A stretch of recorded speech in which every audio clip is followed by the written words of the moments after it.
m'as vu, j'ai rêvé de cette saison.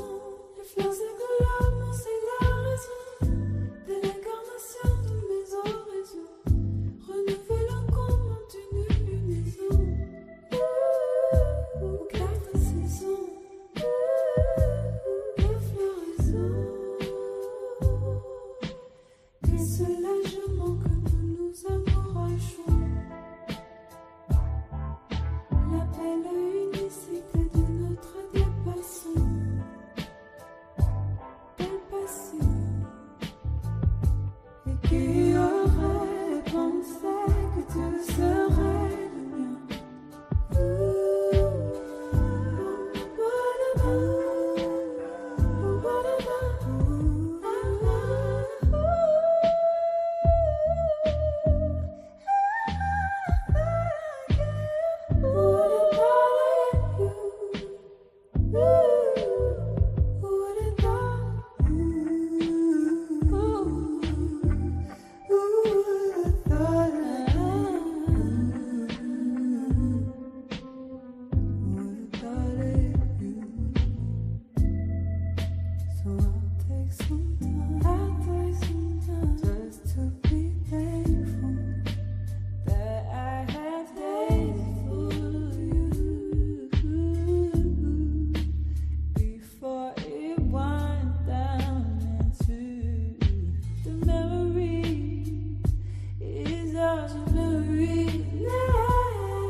Like my baby mama, know how to take care of me. Give my baby problems, you gon' regret everything. So I let her know, gotta let her know. Came through the front door, I'll be ready for her. And if it's what you want, I'ma give it to you. Yeah, promise, I'ma give it to you. Miss that smile, Lord knows I ain't seen that in a while, but it's your style. So something must be up keeping you down. You a queen that must be heaven sent. Pray my soul, I must repent for not telling you what I meant and how I felt. Honestly, I'm used to throwing wishes in a well. My conscience tells me that I could have helped without fail. Actions speak louder than words, and that's a lesson that I learned all by myself. Let her know, I gotta let her know that she my white horse, she my medical. She like my baby mama, know how to take care of me. Give my baby problems, you gon' regret everything. So I let her know, gotta let her know. Came through the front door, I'll be ready for her. And if it's what you want, I'ma give it to you. Yeah, promise, I'ma give it to you. La, la, la, la, la, la, la, la, la, la, la, la, la, la, la. Feel it, baby. baby. Stress is all around us, these high ceilings, and I need it, baby. Pressure and make diamonds, I won't steal it, baby. Silent, baby. Hurts to see you crying, know you trying, ain't no lying, baby. When I say I need you, greedy if I have to share you. It was me that all along did you wrong, thinking that I made you beautiful and strong. This toxicity, the death of me, I fear the day you gone. The most beautiful girl I've ever known. I'll find a way to treat you better. I swear there's no one out there like you.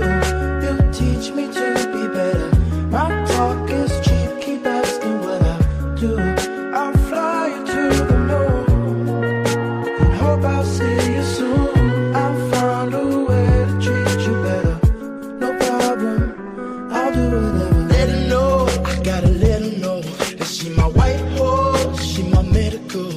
Like my baby mama, know how to take care of me. Give my baby problems, you gon' regret everything. So I let her know, gotta let her know.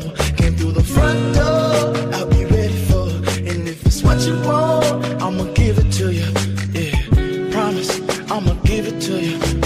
La la la la la la la la la la la la.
way. Nobody telling me what to say. This from the brain, from the heart, from the soul, from the streets. I'm a bitch from the streets. I get that money. I get that money. Bitch, give me what you...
Yes, sir.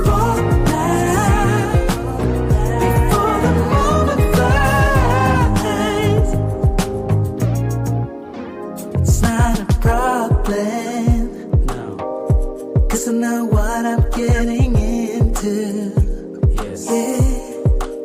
And nothing can stop me, no, 'cause I'm addicted to what you and I realize. Lead the way, I follow, no need to say where we are heading now, babe. I follow to the edge of it all. So tell your good night, 'cause I'll find no matter what, yeah. So set the bar now, before the moment flies, before it flies. So tell your good night, 'cause I'll find no matter what. Let's go. So set the bar now, before the moment flies. Yo, hey, we are back. You want to come home with me tonight? It's been a while. So what is it this time? You just want to be held? Or you want the LD? What do you think it is? I want the LD, baby. And then I want to be held. That's all right with you? You know me. It's my duty to please that booty.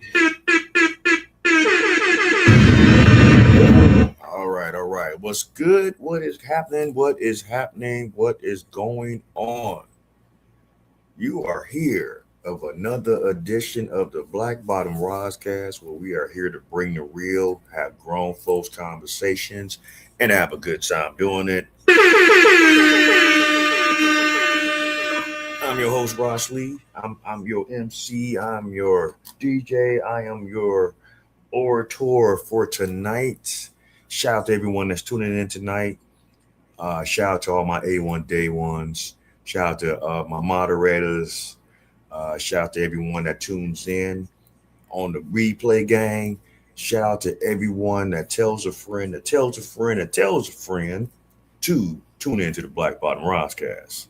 And as you see, you know, my wifey, she's putting on here, you know, welcome to the Black Bottom Roscast. You know, hit that like button on the way in. You know, it doesn't cost you a thing.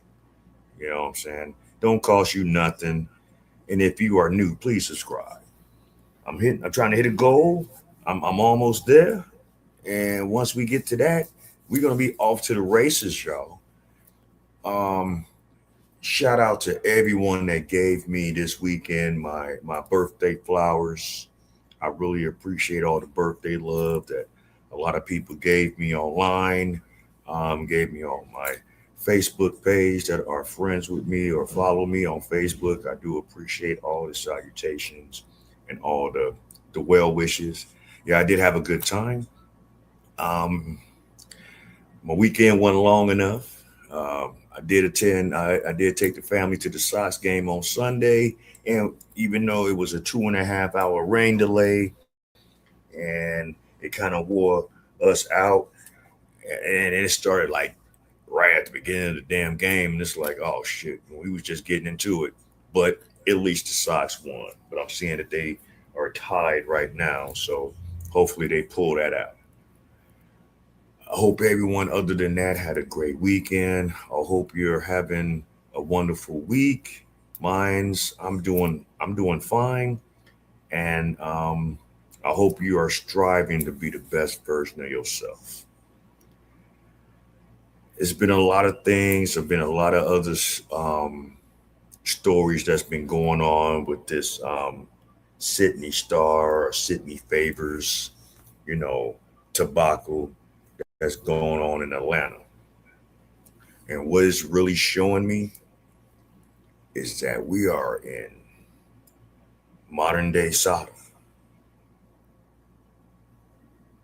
The the agenda has been laid down for quite some time. The message has been strongly put in our face, and it has been duly received. We are living amongst a group of people that want to utilize civil rights ideology, human rights ideology to incorporate in something that's not for accepting them for who they are, not accepting them for the contributions that they can give to society. It's to really allow them to be who they are. And that's perverted souls that are more willing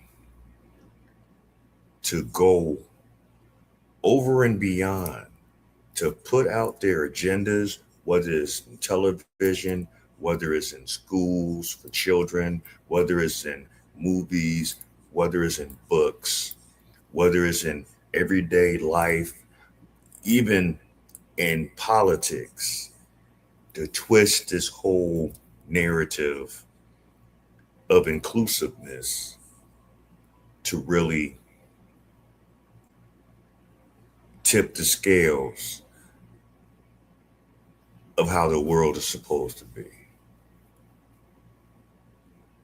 And I understand a lot of you that might live that lifestyle. And like I said, I did a live stream a little while ago. I mean, not this year, but about a year or so ago, maybe a couple years ago, when I really broke this down in a more um, grounded, live stream. This is before I was doing like reaction videos when I would just sit here with just a laptop and my connection, and I would sit up and probably talk for like maybe an hour and a half, maybe 2 hours, you know, just read off different subjects that I would talk about.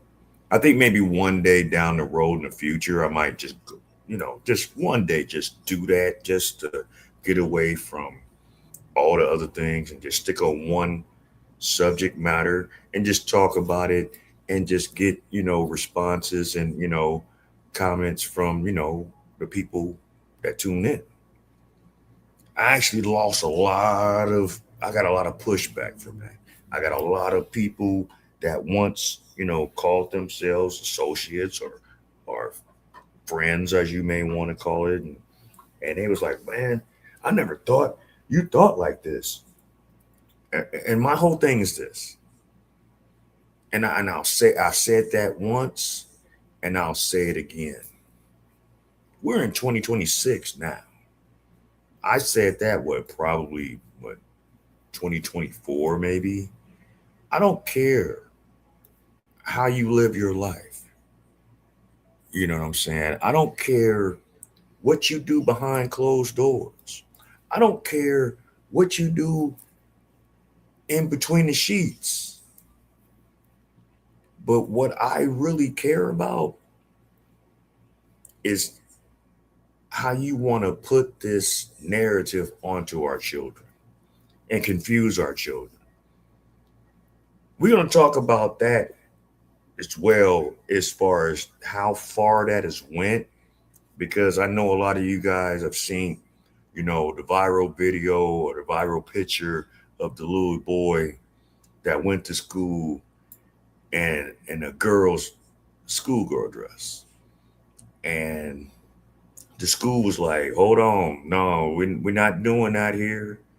And they laid down the gauntlet, and they called the mother and was like, your child is not appropriately dressed. And she got mad about it. And they was like, well, either you're going to come and get this child, because we have certain guidelines at this school. We have a certain dress code. Boys dress as boys at this school. Girls dress as girls at this school. And I get that. Now, whatever y'all want to put on y'all children outside of that setting, that's your business. We can't stop that. But it has to be a line. I said a lawn. It has to be a line that has to be drawn with that. Because if not, then all we're going to have is chaos and anarchy. He's just expressing himself. This is what the mother said. And then we see a picture of the father and the son before he went to school. And it all made all the sense in the world. And this is what perplexes me about some of you sisters in the community and in the community. What you say, our children's school system is very specific about what each gender can wear. Yes, all of them should. But it was real interesting what I saw in the picture with the child and his father, because the child's father is about that lifestyle. The child father is a male, of course, but he walks around with makeup and eyelashes and, you know, projects himself as such. Like I said, it's 2026. That's his right. It ain't like how it was when I was growing up in the 80s when, well, I'm not going to get into all them stories, okay? But it's a whole different world than then to now. But I got to ask a serious question about a lot of you ladies that's out here. And I've been seeing it here and there.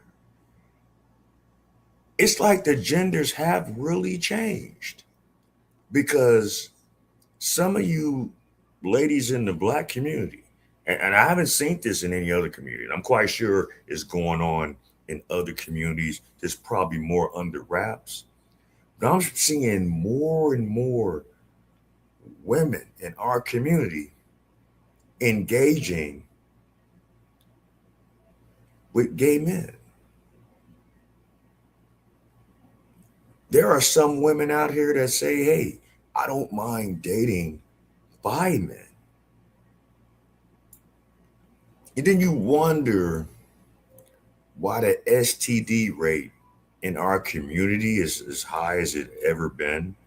You wonder why the STD rate is as high within black women as it's ever been. And it just dawned on me that a lot of you have problems. I don't know if it's daddy issues. I don't know if it's this gender swap, whereas you women are just so uber masculine that you feel that you're the man now? Because I've heard it for so many years, especially on Mother's Day with single mother led homes that they say they're the mother and the father and all this other rigmarole, and that where you have it. But it's no wonder more and more black men, and on Father's Day, it's no wonder that more and more black men are getting out, the rap community, getting out of dealing with Keishas, because it is getting really, really ridiculous. And something has to give. But, we're going to get more into it. You know how I always do. I always start with a body cam. Shout out to my man, Heavy Gant. I almost didn't do this show tonight just because, I've been having some other things going on. It's my birthday weekend. And, sometimes we just want to take a break. But I did say, you know what? The hell with it. I'm going to do this tonight. We're going to do our show. Like I say, hit the like button on the way in. Subscribe if you are new. You are here at the Black Bottom Broadcast. We're going to react to my man Heavy Gant and what he does. This is a sad case right here. Hold on. This is a sister, and I'm gonna break some things down with this in particular video as we go on with it, because it really made sense some years back. I had gotten to a bad situation, and I was in a situation with a person living in a certain area, and the things that had went on after the fact when it clearly wasn't to be. But that's another story for another time. I'm not about to get all off into that. But it all makes sense, and I'm gonna break this down as we go. So without further ado, I'm gonna let this ride, and shout out to Heavy Gant, and hey, let's go. Traffic stop on a driver with a suspended license. Do we have retail Scarlet Southwest? Check out 5 Uh-oh. Body Cam Summits the channel. If you don't want to see my big head in one of these corners, click the link and don't come back. You should know who I do this for. Let's go. Hello, Officer Jeff from the Bradley Police Department. Here's where to stop your speed. Yeah. Okay. Had you going 42 and a 20. You have a driver's license, proof of insurance on you? Yeah.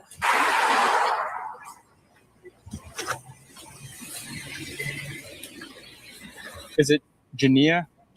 Janaya. Were you aware that your license was suspended? Oh. This is some Janai activity. Come on. No, it was not suspended. Your license is not suspended? No? They can be suspended. Okay. Can't come back for 6.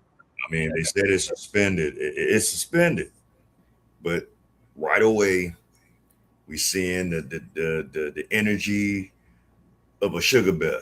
But hey man, let's just go. We gonna break this shit down. But let's go. 6. Can you confirm? Yeah. Jania's license is suspended, correct? You say Janaya? Oh yeah, Janaya shit suspended. Because I know I go to court April 1st, but that's for insurance. But I got insurance now. I have to go to the DMV. I believe it might be for mandatory insurance purposes. Did you miss a payment ever? I had my insurance had collapsed, and then I had. Whoa. Oh wait, insurance did what, Janaya? Hold on, let's rewind this back. What did she say? Her insurance did what? Hold on, what you say? Go ahead, tell us what your insurance did. Because I know I go to court April 1st, but that's for insurance. But I got insurance now. I have to go to the DMV. I believe it might be for mandatory insurance purposes. Did you miss a payment ever? I had my insurance had collapsed. Oh shit! She said her insurance had collapsed. Family. I don't know what company that she had insurance with, but when she didn't make a payment, her insurance didn't receive the payment, and the insurance like had a heart attack and like collapsed. It broke its ankle walking down the stairs and it collapsed. They was running up the elevator and they twisted their ankle and their insurance collapsed.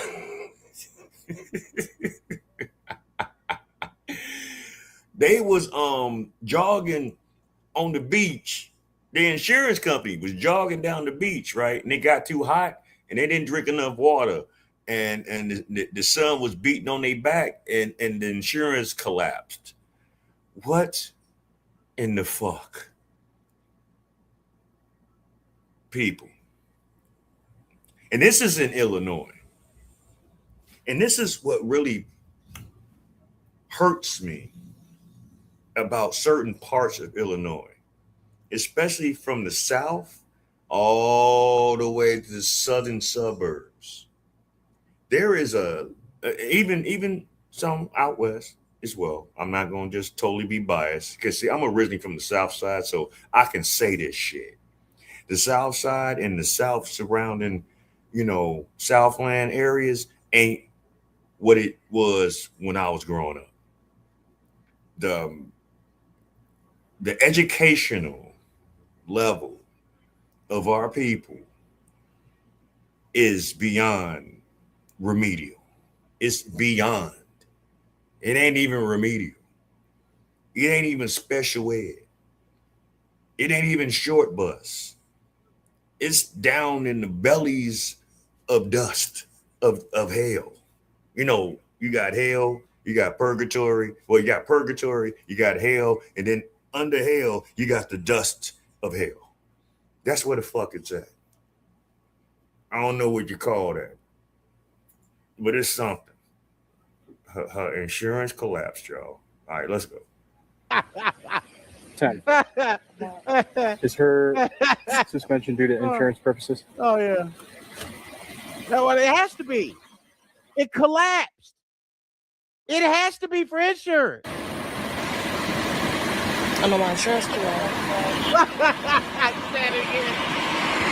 He said it again. Hey, dog, that when I hear somebody say something incorrect, I don't go out my way to correct them.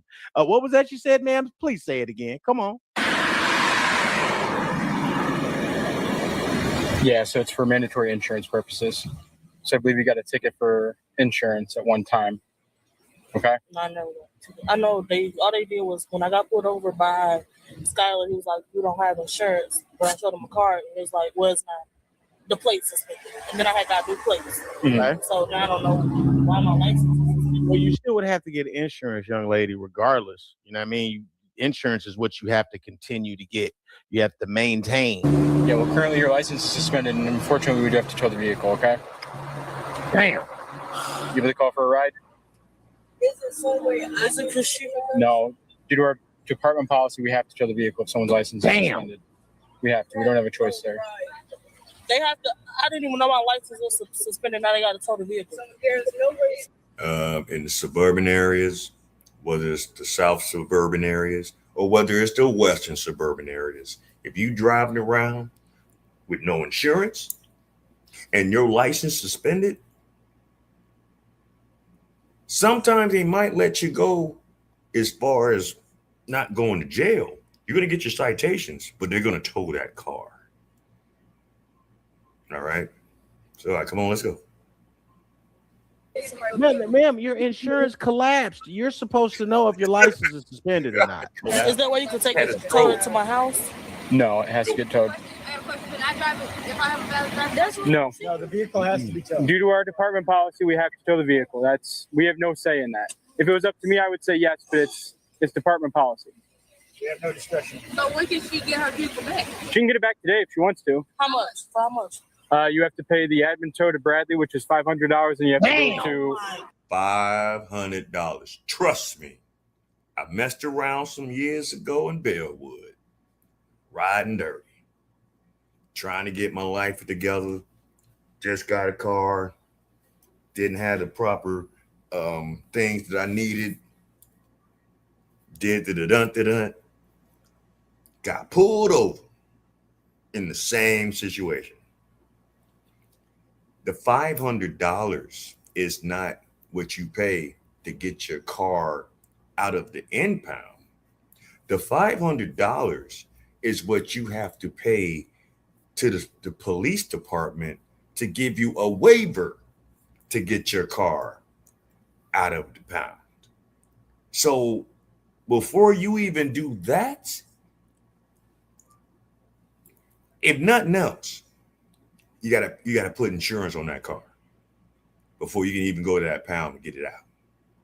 Now, you can get someone with a license to go retrieve the car, because that's what I had to do.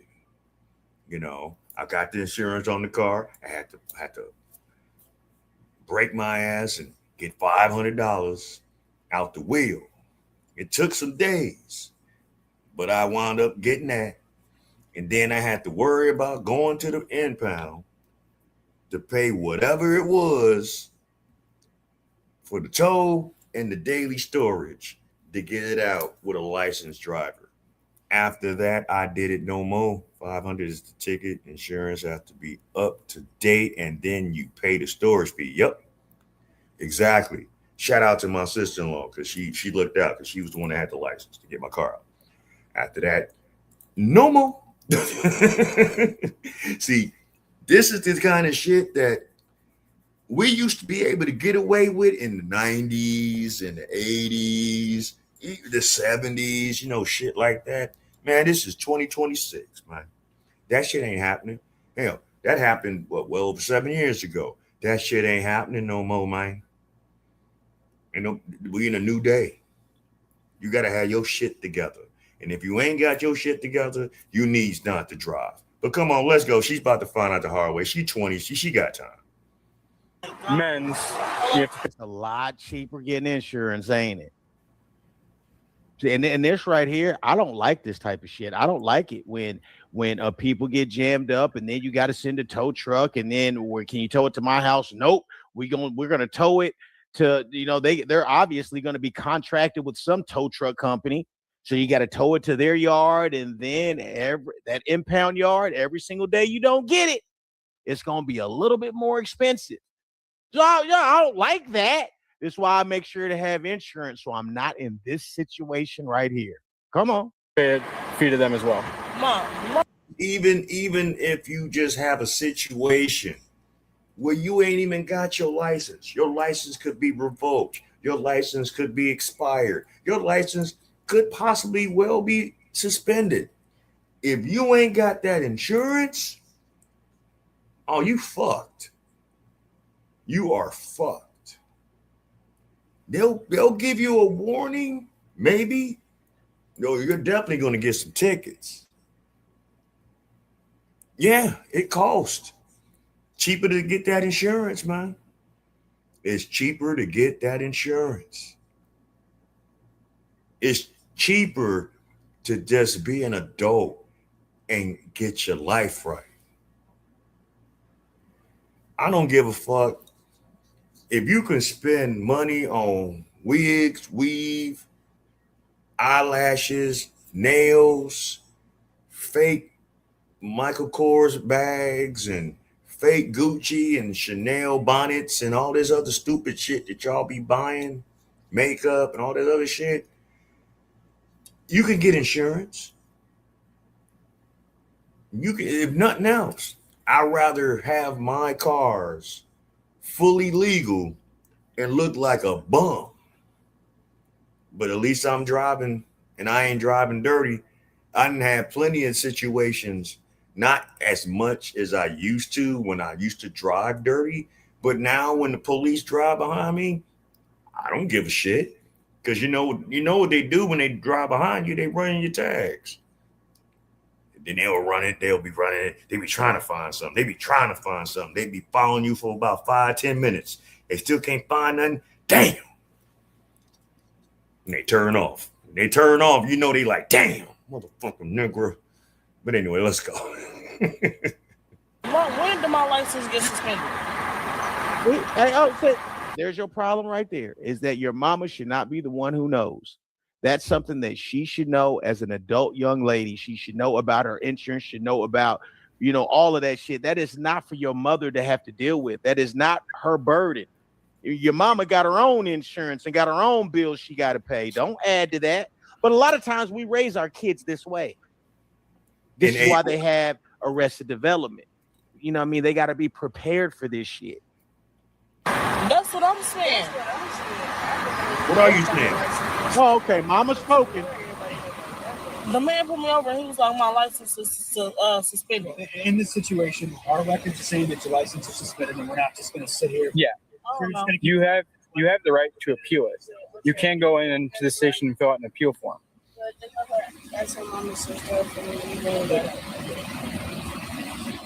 Ma'am? I don't even want to talk to him because he's getting smart. He's talking about he's from the total vehicle. I'm not being smart with you. How is he getting smart?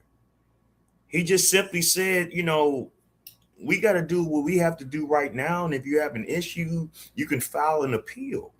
If what you're saying is correct outside, because, sometimes, some of these, suburban policemen's computer systems could be a little outdated, or don't really update as fast as they should, depending on the in particular, suburb.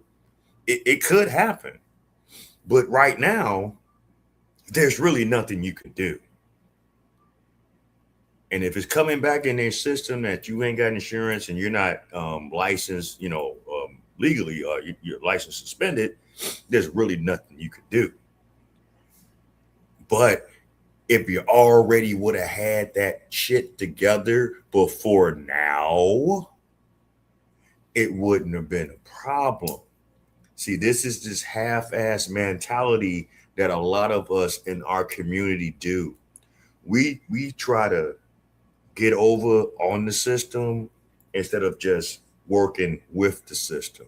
We try to cut corners, to be on point with the system instead of just taking care of your business with the system. Yeah, I understand. It was white supremacy. Oh, it is racism. Oh, it's this. Woe is me. Oh, reach around. Oh, fuck my butt. I mean, whatever. All these things. I mean, I thought, when Trump got in office, that a lot of you women was getting ready to move out the country. But why y'all still here? If y'all wasn't in this country, you wouldn't have to deal with this shit though, right? Oh, y'all was just capping. Oh, y'all was just talking shit. Y'all don't want to go to Iran. Y'all don't want to go to Dubai. Y'all don't want to go to Pakistan. Y'all don't want to go to Africa. Y'all don't want to go to outside the country. Hell, definitely don't want to go to fucking Canada. They don't play with y'all. They do not play with y'all. This is the shit that kills me about this country. They give women of all races so many chances, so many breaks, so many slaps on the wrist. But y'all want equality. And I feel the same veracity that the men, since y'all want their equality so much, the same veracity when men break the law and they reap the repercussions of it, you women should do it too. Equal rights means equal lefts, uppercuts, tasing, sandwich wraps, all that shit. All right, let's go. See, I'm telling you what has to happen. Okay, hurry up, Mom. Buy KCTC. Buy KCTC. Is she going to come pick you up? Listen here. But what is your mother going to do? And KCTC and whatever she said, what is... what really pisses me off about women in this country when they get jammed up by the police? It's a common thing. The first thing they do is get on their phone. Because see, ever since that George Floyd shit went down and all these random um little situations over the years have happened, like foreign in between, like the Trayvon Martins and all these other shits that's happened, in small sectors, not on a grand scale. Everyone believed that in today's time that the police are just so racist and just so biased and things like that. And you lobbied, for these body cams, right? And now you got them. Now y'all don't want to honor that. Now y'all want to look at that. The Ben Crumps and all y'all don't want to look at the fact that a lot of these situations that might happen in some of these things happen because of how you react to them. But anyway, let's go. Your mama on the phone and you're by KCTC, all right, with the cop outside your car door, you're probably gonna go to jail. It's our department policy. Mama, just hush. This is so irritating. Y'all know how this goes. This day cannot get no, like, it. All right. So can you just step out so I can explain the paperwork to you and everything? Uh-oh. Here we go. I'm just gonna have you step in front of my car, okay? And you do have the right, you can fill out an appeal form. But it don't make sense. When I got pulled over the other day, he did not say that. He said, your insurance. I showed him the insurance. Everything was cool. He did not tell me my license was suspended. How the f- my license suspended? Because you didn't have insurance. That shit don't make sense. I'm going to explain this to you really quick. It's because you didn't have insurance. It's not like as soon as you get insurance, well, is everything cool now? Well, shit, I don't know. You better make sure your license ain't get suspended. They send you all these little threatening letters in the mail. I mean, I've gotten them. I know some of y'all have gotten them too. So no, ma'am. Okay. So all I need is just your signature here. This says that we took control of the vehicle and that Men's will have the vehicle. Okay. What is he doing? He has to search the vehicle. That's part of. Oh, there's the whole weed in there. process. There's weed in there? Yes. Is it a lot? It's not all weed. Bag. Of course, it's weed in there. Why wouldn't it be? Oh, sugar bed back having ass, and excuse me. I gotta ask y'all, what's wrong with our women? This woman's 20 years old, looking like a super sugar crisp big back, wearing these tight clothes, back hanging all out with these back dimples, looking like she baking bread in her back and sides and shit. Why do you women do this? 20 years old, looking like somebody auntie. And you wonder, while men that have something going for themselves are totally disregarding you ladies because you have no care. How you was raised, how you was brought up was all just a dysfunction. And men, you need to start learning to have better standards. I understand some of these Keishas might be easy and all this other shit. You get them, a loud pack, a pill, or some Hennessy, and a 5-piece chicken wing from Harold's or some shit. It's all good, but you got to do better than that, bro. You got to do better than that. You got to raise your standards up just a little bit better. But I know it's some Pookies and Ray Rays that just be running through this madness. But anyway, let's go. Yeah, that's fine. I'm not shit, every time like, how the fuck is it? Hey. Janaya, Hey. I'm fucking confused, G. Just stay right here. But how the fuck can chill, Janaya? Yeah, just need I'm your not trying to signature hit. Tomorrow I'm gonna get here. Until your mom gets here? Yep. Okay, Alright. that's okay. Hey, 52. She said she wanted to wait till mom gets here to sign this. Okay. I mean, she's not underage though, right? How far? Yeah, how far out is Not mom? far. She down the street. I can wait. Y'all put me over. We can wait. This looks horrible. ladies, we gotta do better with our diets. I mean, black people in general, we gotta do better with our diets. We gotta do better in our self-care. We gotta do better in how we present ourselves in public. At least she ain't got, the bonnet on, At least it ain't that, but look, you know damn well that ain't her hair. She bought it, but it ain't her hair. But that's beside the point. That's another story for another time. But this shit's ridiculous, man. But all right, well, let's go. So all this is just saying. Do you want me just to explain this to you real quick? It's not an admission. Yeah, it's not. Okay. I'm going to wait for my mother though. But I'm going to wait for my mother to get here. Come on, man. I'm telling you, it's. Okay, but I'm telling you. Come on, man. That's him. He started talking to me. Stop talking to me. Janaya, man, you can go to jail. Stop talking to me. Come on. Look at this hard-headed ass wench. Her sister's trying to tell her, like, look, just comply. You ain't got to do all this. Oh, you mad because, you fucked up because you ain't got your shit together. Then maybe you shouldn't have got behind the wheel. Maybe you shouldn't have been driving 40 miles an hour in a 20-something mile an hour zone in Brantley, which is 5 minutes away from Kankakee. See, I'm going somewhere with this right now, and we're gonna compact this right now. But come on, let's go. Hey man, it's a good thing she has a friend like this trying to tell her the right thing. You know what I mean? Some people only like people around them tell them what they want to hear. No, you need to listen. You need to listen. And to think, like, on the phone with her mama, being super disrespectful, being super aggressive, you know what I mean? And then thinks that she's gonna tell on the police to her mama. That says everything about how this young girl has been raised. Bro, you tweaking, man. Damn. Ma'am.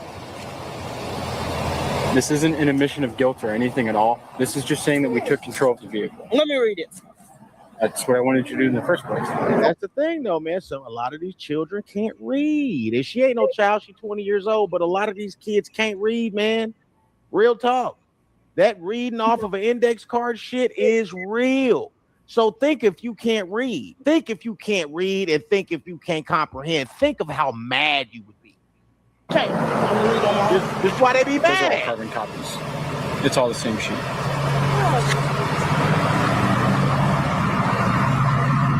She can't read it. She just looked at the page. Okay. Can't read a damn lick. Hey, just hang out back here with me, please. Hey, stop. Janaya! Hey. Get my son a fucking No. Damn. Stop. No. She would have been coming out.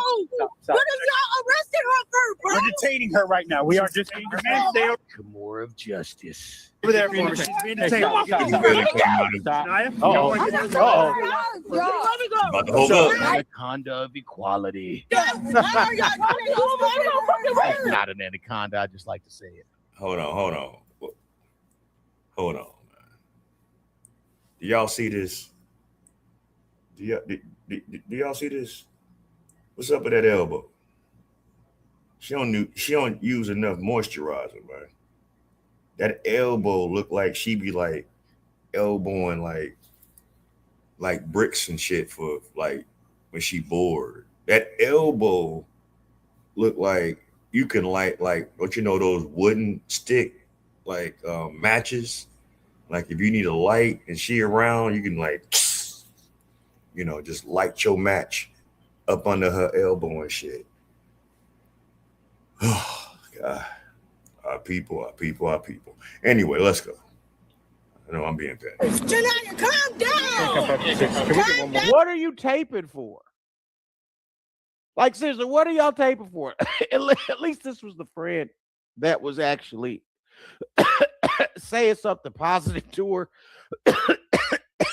Excuse me. Pardon me. But all I gotta say, man, this outfit, this hair, that elbow, her voice, her back, her sides, her front is all out the wheel. And she ain't nothing but 20. 20. 20. Imagine what she's gonna look like in 20 more years if she don't get her life together. If she don't get herself together. If she don't have some self-care for herself together. What she gonna look like at 40? I could only I don't want to imagine because I don't give a shit. But man, look, all right, let's go. What are you taping for? Who is this for? I mean, you're just basically on y'all social media showing how Janiyah is looking like a fool. Is making a fool out herself. Calm down. Can you please pick up, sir? Because he's picking. I don't want it. Naya, stop. I'm going to stop. You're making it hard. Okay. Here, Can you just let her go? She don't want you to Right now, you're just being detained. Can you just let her go? Yeah, they'll just let her go because you asked. Let me go. I don't want you touching me. We're gonna let you get your stuff. He has to search the vehicle. You heard her, Johnson. Because her siblings said, they should let her go. So what should do? We should let her go? No, bitch. No. Bibbity bop, you going with that cop to jiggity jail. Cuff that honeycomb sugar bear back ass Keisha in that fucking patrol car. The fuck? Go first. I have to do an inventory. Okay, I'm going to talk to me. All right. Vehicle. Stop. I'm not going nowhere. Let me go. Get right here. I'm going to say hush. She said shut the fuck up, man. You're doing too much. Chill. I'll talk to you, Sergeant. What's the issue? Okay, so I got to put her in the car. We'll talk to her in the car. Why do some of you women like this? Walk around like that. Like that shit look cute or something. I don't understand, man. I understand there's nothing wrong with being confident, but there ain't nothing wrong. There ain't nothing confident about this shit. This shit's just, I'm sorry. Everything is just wide and all outside. No. See, need to start bringing shame back. I don't know what's up. At least the other sister, that's a little, on the, the heavy side. At least she's wearing something that, she heavy, but she ain't trying to like expose her shit. So she got a little, shame with herself. But this broad, she don't give a fuck. This. When was the last time? I bet you this 20-year-old is every bit about 230. And she tall too, and big like this. I bet you she about 220, 230. I don't want to get in the car. Okay. It's not an option. Get in the car, please. Don't understand them. Instruction. Don't have a male role model. Did she get searched yet? No. Then search her. Oh, one guy touched me. You guys touched me. Hey, listen to me. We don't have a female officer here, so you're going to get searched. You need to relax. Show my mama this shit. You need to relax. Where's your daddy at? Everyone that gets in our cars gets searched, okay? Calm it down. Do you have anything else on you? Yo, mama, fuck that. Where's the daddy? Or the daddies? Because I didn't see 3. 2 lighter and 1 midnight black. So it's safe to say that whoever the mom is, none of these kids has the same child's father. None of them came from the same daddy. It's just typical in the community. Like I said, this is Bradley. But anyway, let's go. You know nothing? Nope. Go ahead and sit down. I'll talk to you in just 1 second, okay? Get in the car, please. Bradley, Illinois. Come get in the car. Okay. Goddamn hand stuck. You want some help? No, I need your help. My plates, they said my plates are expired. I just went to the DMV like a couple weeks ago, got new plates, got new everything. Now they said my license suspended, but nobody's never said that. Well, I just looked at your license and you are suspended, okay? It looks like you got a ticket for no insurance and it looks like you got too many speeding tickets or something, and you're under 21. There you You can go. only get 2 tickets in a 24-month period, then you go suspended. So that's what's going on. You went suspended on February 26th. Okay. Well, I bet that insurance is expensive for her. So here's the deal right now, okay? The eyes, Chico, and look, she's not responsible enough to be driving. This officer over here, I just asked him what we're going to do, and because right now it sounds like you were obstructing our police officers by walking up to the car and everything, okay? That's an arrestable charge, and so is driving suspended. But he said he doesn't think it's necessary to take you to the jail. So if you want to calm down, it sounds like you're going to get some citations to be on your way. And if you go to jail, well, we have to tow the car. We don't have a choice with that. That's a village ordinance. Yes, you do. No, we don't. We're not yeah, you do. Towing your shit. You have no leverage. You have no control. You have no power to make them do anything at all.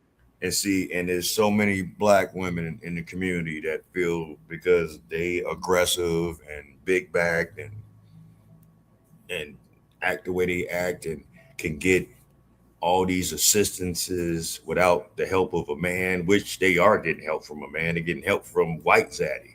But fuck the men that birthed you, you had kids with.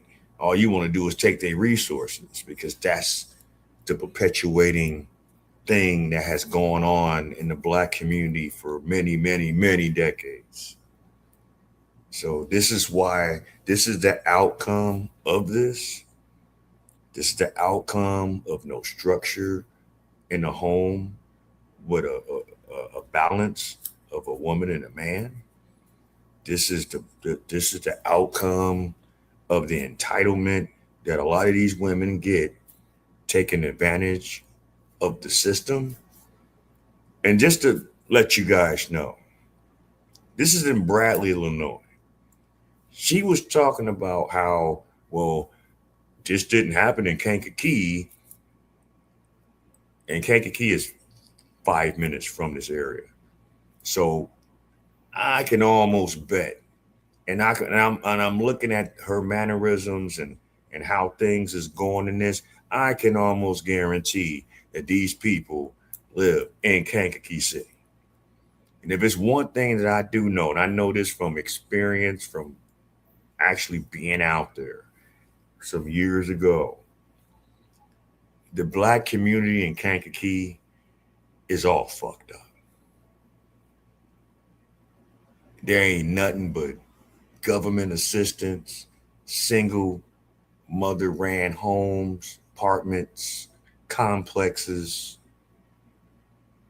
The actual annual income for black families in Kankakee is under 30,000, 25,000 plus to be exact. And the percentages of the children in Kankakee City range anywhere between 25 to almost 40% of children under 18. So all these women that move out to Kankakee, they take advantage of the general assistance, housing, and child support. Living in bullshit, have no expectations of doing better. But they can get these cars, they can get these little clothes and hairs and all this other shit, but they don't care about improving their education nor their lives.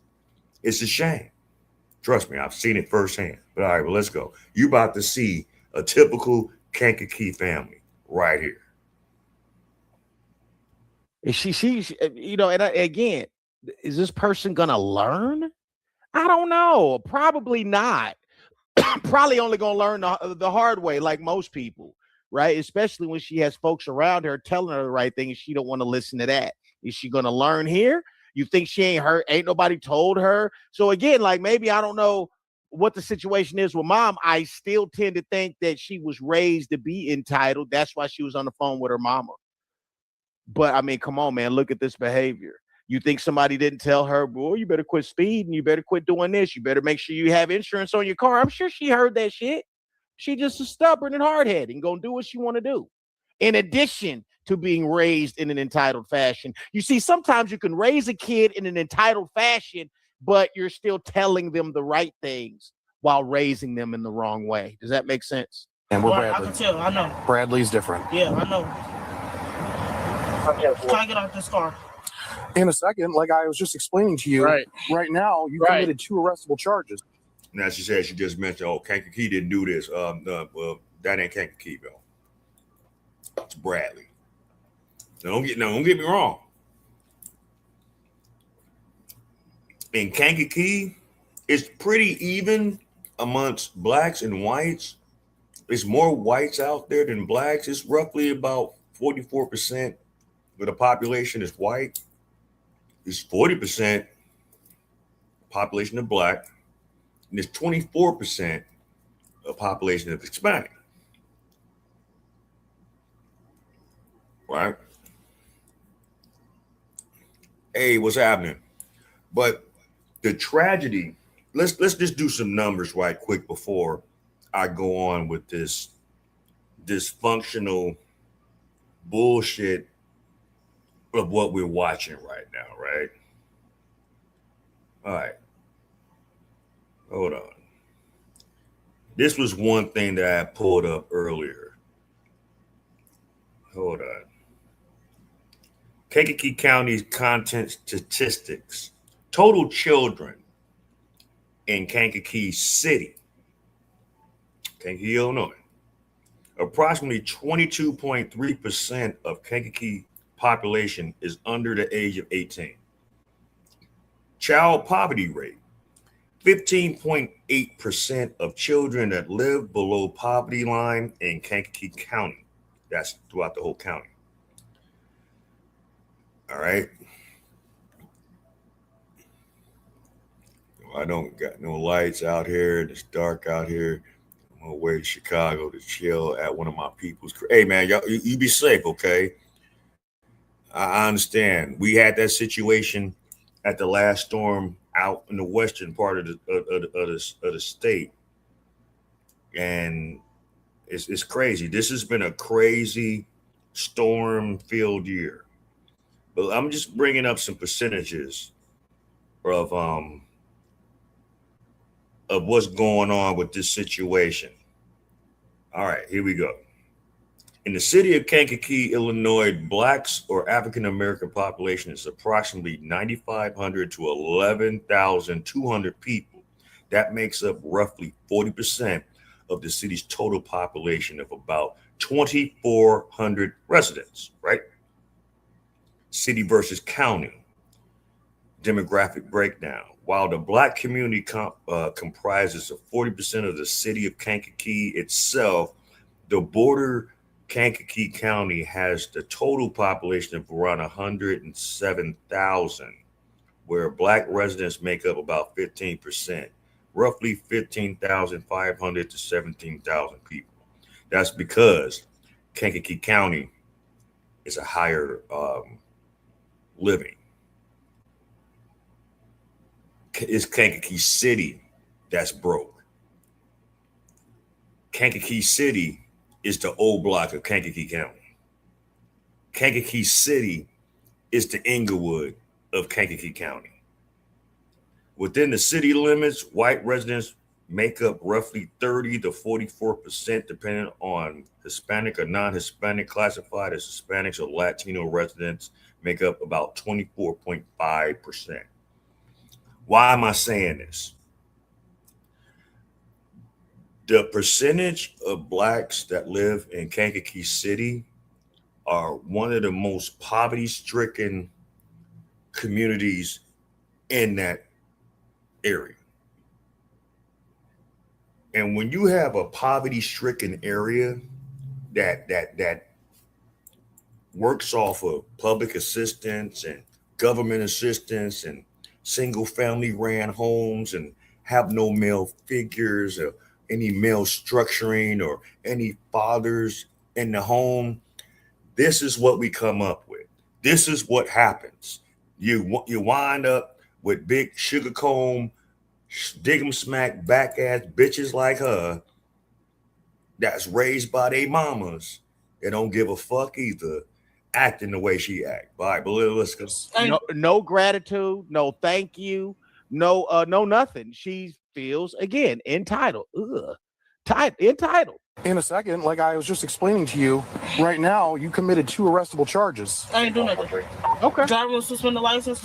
Didn't even know that shit. Okay, and you obstructed us too. He talked about walking up on him. I was walking on the side of the driver. Did you get told to stop? No. Until I was all halfway to the car. Okay. She needs to go to county. There you go. What? Yeah. Jail. Biggity bop, you going with that cop to jiggity jail. You honeycomb, dig 'em smack back having ass.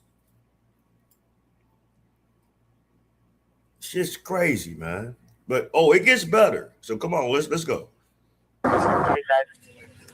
She's right there. Good. That's my mom. Come on. Okay. Why is it your phone?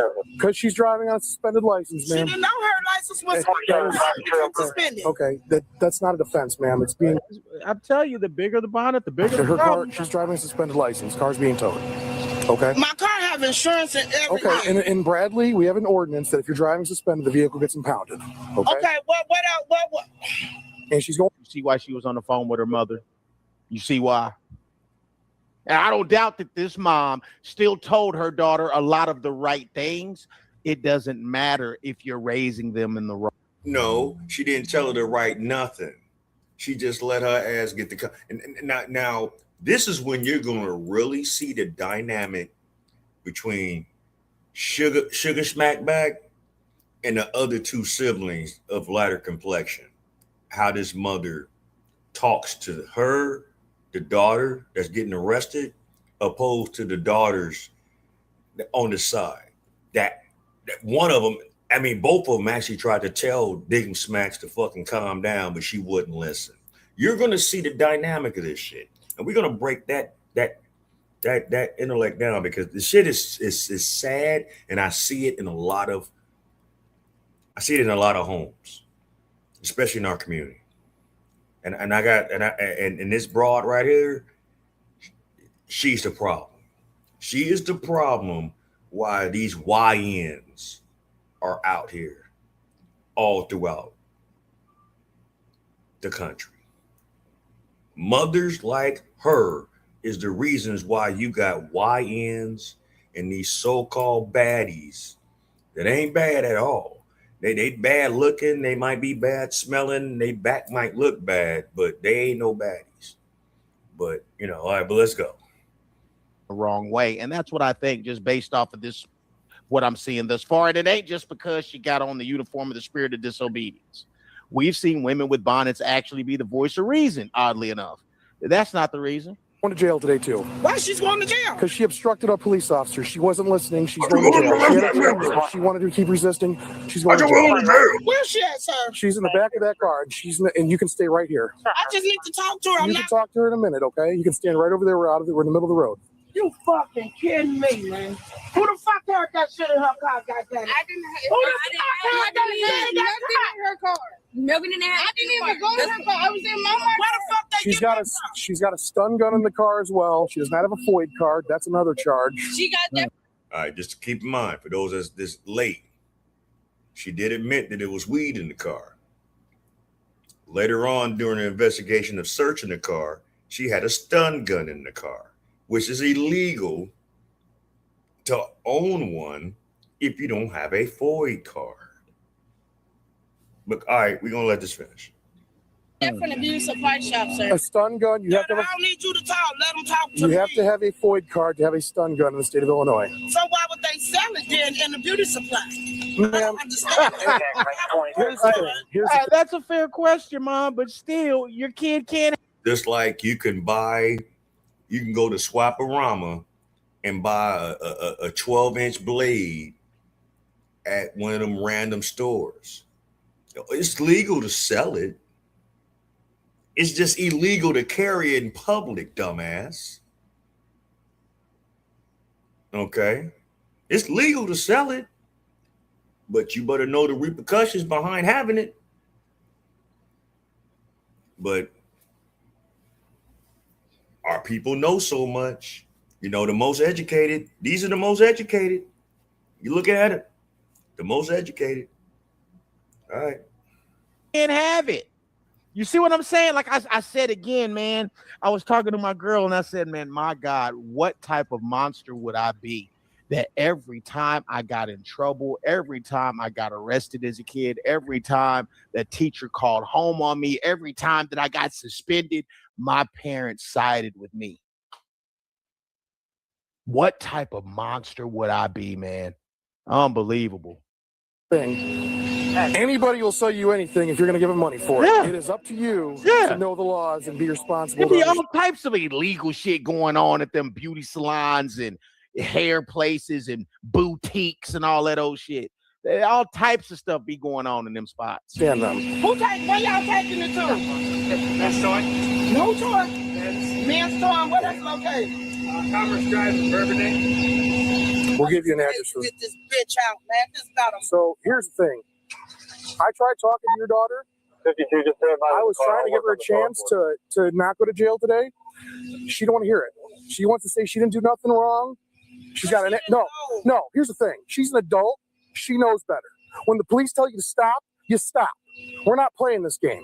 And I tried to talk her out of it. She wanted to keep it up. So now she's going to go to jail. Hopefully next time she learns. We're not going to play this game of we're going to sit out here and scream and get half the friggin' county over here acting a fool. No, we don't act. We are not going to act. We are not going to act a fool and have no repercussions for it. Yes, ma'am. Everyone's is. We have everyone's cameras are on. That's what the red dots are. Everyone's cameras are on. Ma'am, y'all are looking crazy as a family on the Heavy Game channel. Just as a family, like this, like when this mama pulls up, right? And we get to having this interaction, it makes a lot more sense. Man, everyone. Listening to this, she's snapping on these two siblings right here, right? Now, if you really paid attention, the mother looks like Sugar Bear in the car. These two don't resemble the mom. And you know what I've noticed that happens in a lot of these single mother ran homes with 2 or 3 or more children? Is always the children that don't resemble the mother that gets the most backlash, the most hate, the most animosity out of a child that resembles her, right? The dynamic of this, I don't know how old, well, the other girl, Sugar Bear, is 20. So I'm assuming these other two are older. They don't look nothing like the mama. And I could almost guess that all 3 of them got different daddies. She babies the dark-skinned sister over these other 2 sisters. And that's a problem. She treats them like shit, but babies that ungrateful sugar back ass. And that's not right.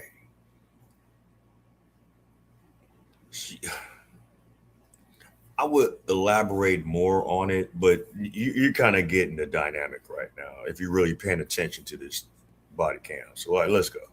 We have everyone's cameras are on. That's what the red dots are. Everyone's cameras are on.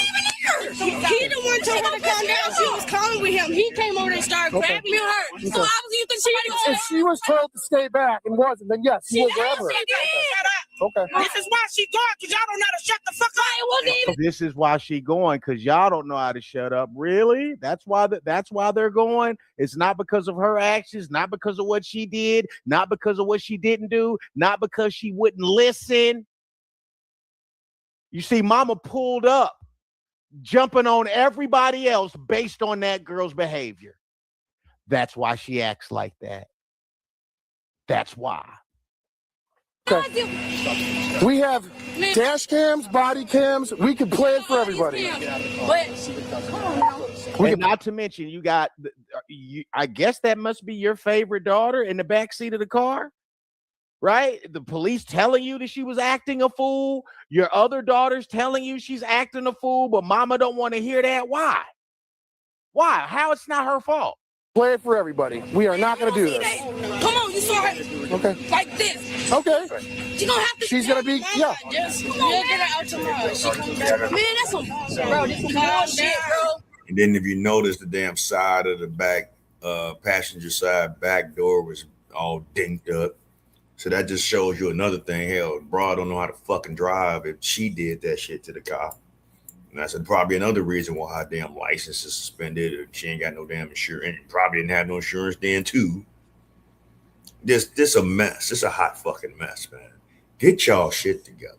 Y'all claim that y'all so independent and so on point, and you don't want a man, need a man, all this other shit. All right, that's fine. That's great. Beautiful. Thank you. Thank you. Thank you. Most men out here are not messing out. I tell you this right now. I can only imagine what their house look like and smell like in the inside. I can only imagine. But you can tell a lot how a person is just by how a person interacts with just everyday life.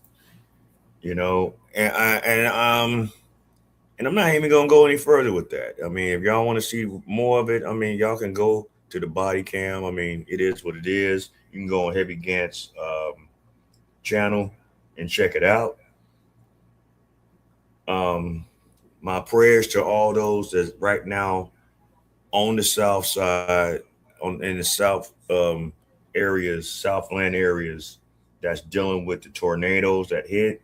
Trust me, I understand. About a couple of weeks ago, we dealt with that too. You know, fortunately, yeah, did we have power outages? Yeah, we did. We had it for about roughly 4 hours. Tree fell on one of the power lines out here, and it knocked out the power for about 4 hours. But they got it back running, you know, with the grace of God. And I think, and look, don't get me wrong. I love the outdoors. I love nature. I love all these things. But if you're living in these areas that got all these heavy trees and big overgrown trees that's spreading out over power lines and stuff like that, you guys need to really talk to your town council and have them trim them trees better. A lot of the power outages happen because how unkept these trees are. And when you have these heavy storms, these branches get to flying, trees get to breaking, and, you know, they knock out the power lines. And now you're without power. You know, so if you really want to change certain things in certain areas, I would suggest that people in the whole that have that live in areas that have heavy tree coverage to go to your city councils and demand that they at least get out and trim them trees better, whereas it's not such in the way of these things. So when certain storms hit, you might have minimum to very less damage. Because I know in the south suburbs and, you know, stuff like that, y'all get it hit hard, especially if those storms hit y'all way. But anyway, we go off to the next part of this. We got another reaction from a man, AC. I didn't realize that Shahzar Ali really doesn't like men. Yeah, it's 2026 has been terrible weather in Chicagoland area, Indiana, yeah, all that. You know, I gotta check on my mother, you know, soon, see how they doing out there. Hopefully it didn't affect them because they already dealt with the last storm that went through us and ripped through the whole from west to south. So I got to check on her soon. But I used to respect Shahrazad Ali for some of the things that she was trying to say about how black women need to really move and act out here. But her real hatred is really towards men. And what I miss about old television is TV shows like Donahue. There was a couple other shows that was out, right? Hold on, what the fuck? But I miss TV shows like Donahue and stuff like that. They really had sit down conversation. This was before social media. This was before, Housewives and all these reality TV shows. Back when I was growing up, talk shows was actually talk shows. Television was actually television, right? So she was on a panel with a black man that's a doctor in psychiatry, and they was having a one-on-one discussion while Donahue's the moderator. And this shit went totally left. But I'm gonna let AC bring it up, and then we all gonna discuss it. And we're gonna react to it. So all right, let's go. But another one that was close to it was this one that I dropped on Shahrazad Ali. The utter disrespect and contempt that she shown these professional brothers on this show was appalling. And when I dropped it, it's like, instead of questioning me or getting upset with me, they totally ignored her behavior. And I guess they thought I was going to let up because I believe the very next day I dropped another video on her about her disrespect and, laughing about Kevin Samuels' demise and making it seem like he was a follower. She was so boastful to say, "Oh no, I wasn't following. He was following me. I didn't care about what he was. He was either I was going to do this, and if he didn't want to do it, then so be it. But then he died. Ha ha ha ha." I was like, wow. Really? So I don't care what anybody say.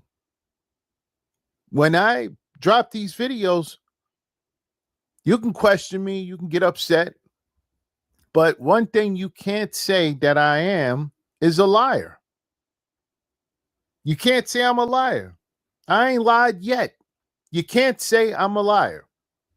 That's one thing they can't say, black men, that I am a liar, because the things that I am saying or this, proving in these videos, I'm not asking you to believe anything.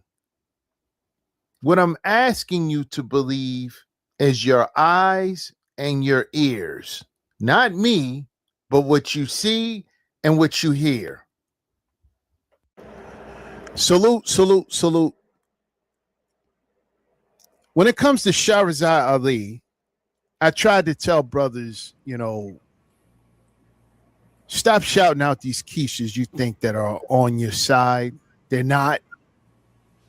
And brothers, fall for a lot of stuff just because they agree with certain things she may say or Keisha may say. And I'm like, that's not the reason to side with them just because she said a couple of things that you agree with. That's not all. So all it takes for us to say that this party is no good or this law doesn't make sense, and dudes just start riding for them, and it's sickening because it shows that they're easily manipulated and can just be set up. Shahrazad Ali, right? I told brothers that, this is the same Keisha. She did a video, right? Somebody was interviewing her. I don't remember who, but I did the video.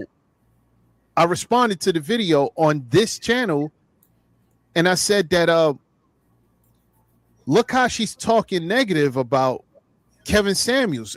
She being real arrogant and talking down about him. And I'm sorry. Regardless of what a lot of you women that didn't subscribe to what Kevin Samuels was trying to convey, that's one thing. That's fine. There is a lot of things that a lot of us men don't subscribe to what a lot of you ladies say. That's our right and our opinion. Everyone has their right to have their opinions. Everyone has their own right to their beliefs and their views, whether it's religiously, spiritually, holistically, whatever. But what pissed me off about a lot of you women is when he passed, how y'all danced on that man's grave. How y'all danced on that man's grave. And I'm not trying to make this a tit for tat thing because that would be wrong.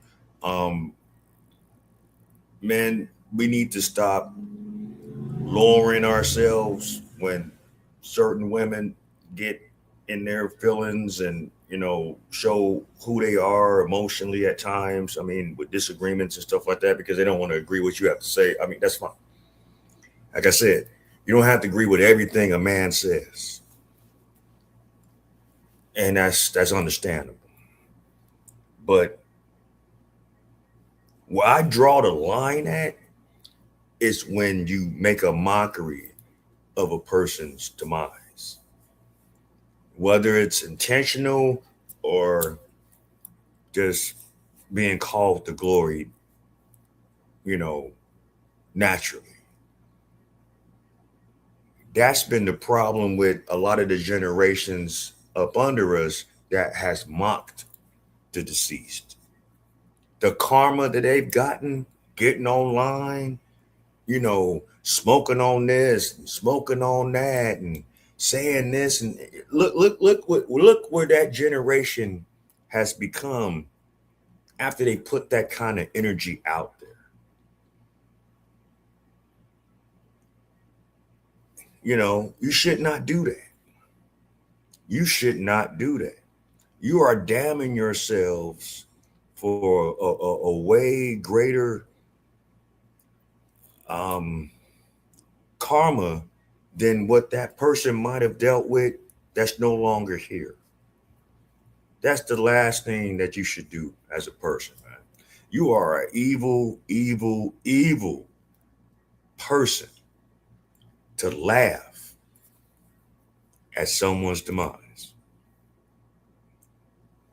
I've never done it, and can't no one sit up here and tell you if they've witnessed me do it. And if they said it, I'm going to tell you they're a fucking lie. But when y'all, not all, but when some of you women mocked that man's demise, I was disgusted.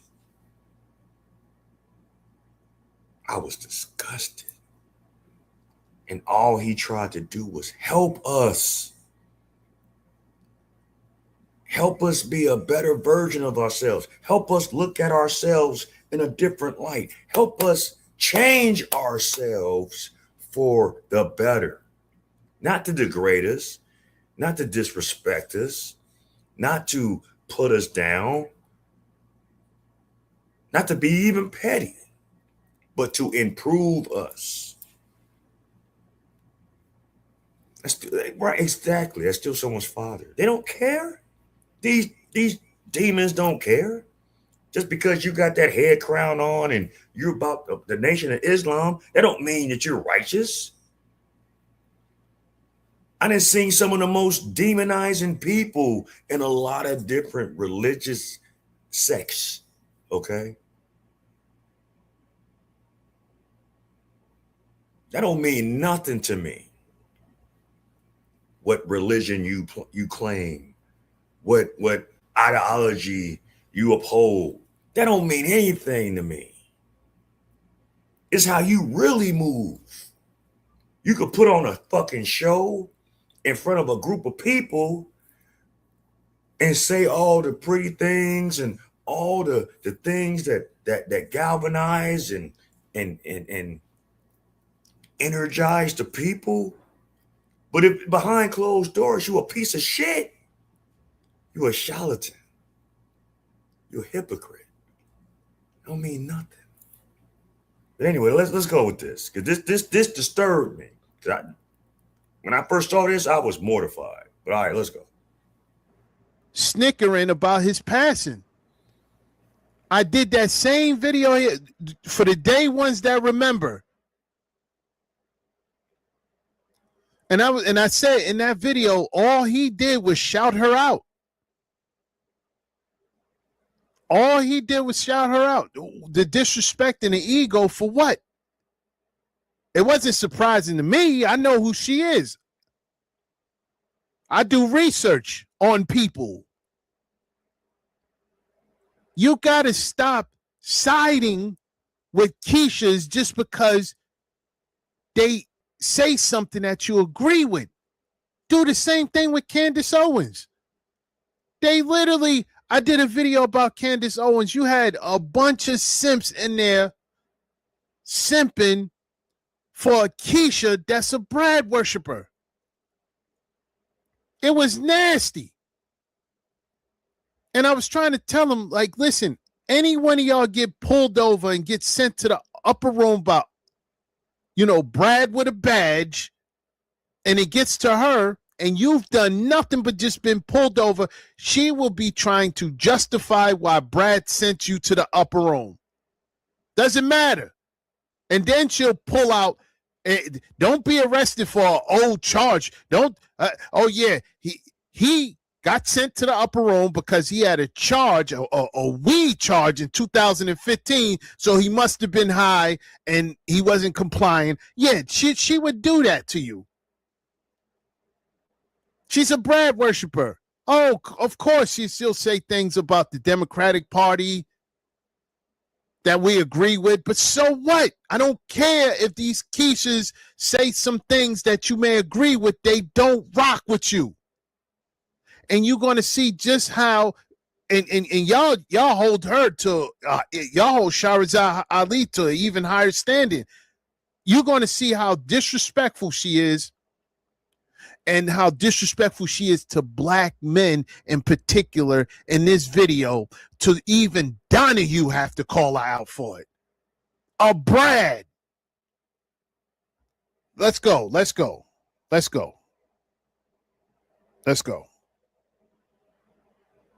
Civilization, a man's son, is the greatest gift God can give him.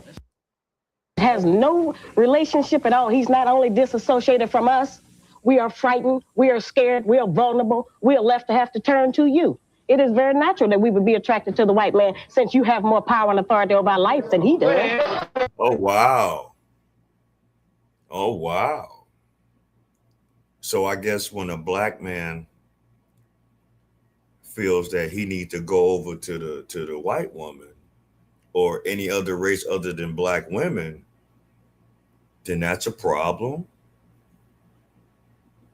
Really? Did you just hear that?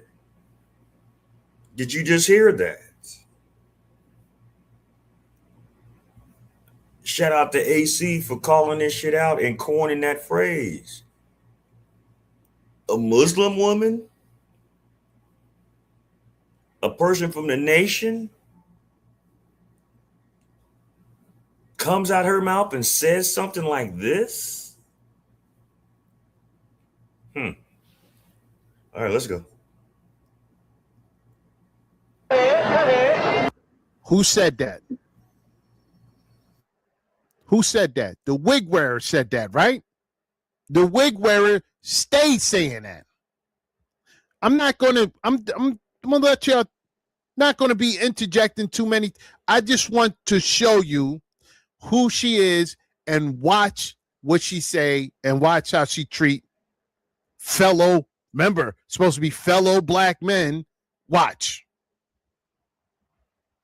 Let me understand this now, so that for a black man living in a white society, you see the tradition, one of a kind of longing to be like the black man, like the white man, and, an effort to be Accepted? Accepted. Well, it's more so like a parent-child relationship. White men have been the foster parent to black men. Although they've been an abusive parent, they have been the foster parent.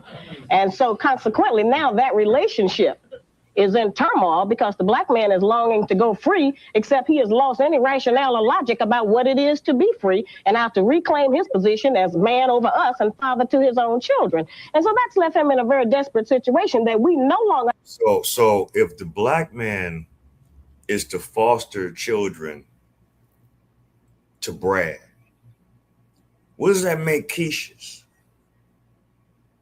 Brad's whores?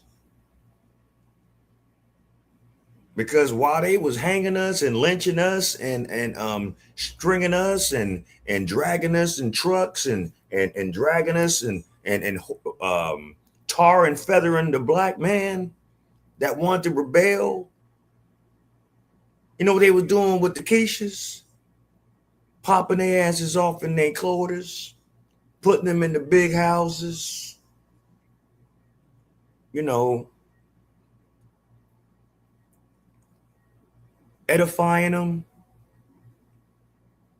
having babies with them. How you think we got all these mulattoes and mixed children all over the world? So if the black man was Brad's stepchild, then the black woman was his whore. If you really want to say it. And if you didn't want to say it, I just said it for you. The fuck? I don't have any pity for. Examples of what black men must do to fight for their freedom. Miss Ali. Number one, quit his job working in the system. He's got to separate himself from his former slave master. This is number 11, Brian. Can we see it? Number two, abandon all his credit cards. Absolutely. That dollar down, a dollar a week has failed many a black man. Default on his car note in order to give full attention to important issues in the struggle. Absolutely. Many of them have. How are these things supposed to help the community? Fine wardrobes and fine cars, and their babies are hungry. We haven't got enough black men in jail. You want to put some more in? Well, you know, that's another aspect of it. Some of our strongest and bravest and boldest black men are in prison. We got 500,000 of our men locked up. No civilization where the nation of... And y'all thought that came, you know, particularly from Color Purple, that idea that the good black men are in jail, prison. That's what you thought. And again, there's some things that she's going to say that y'all might agree with. But you have to read between the lines. You got to look at the belittling. No, they weren't our foster parents. What do you mean? They were our captors. What are you talking about? What do you mean they were our foster parents? No. This wasn't no child parent. No. This was just straight up abuse. Positions of power.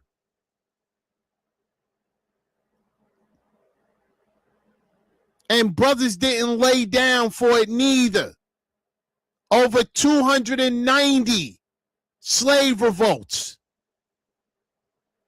So brothers knew it was wrong. They didn't just lay. How many people knew it was well over 290 slave revolts in the history of slavery? I mean, I know y'all know about the Nat Turner thing. I know y'all know about, the revolt in Haiti. And some of y'all might even know about the revolt with the Maroons in Jamaica. That leaves 287 more revolts. How many of y'all know that actually happened? See how things have been watered down? Or you never took the time to search for this information, this knowledge? Even in the nation, it shows you that these Keishas, these black women, don't respect their men. I showed you the video when I broke down what AC was talking about with Betty Shabazz and how she really felt about her union with Malcolm and what she did and how she did it. If you didn't, go back in the archives and take a look. It's pathetic. I haven't shown it yet, but hell, Madam C.J. Walker, there's history on her and how she disrespected the black man for her own personal gain of wealth and power. Hell, her own name is not even her real name. She stole that from someone who she was married to at one point.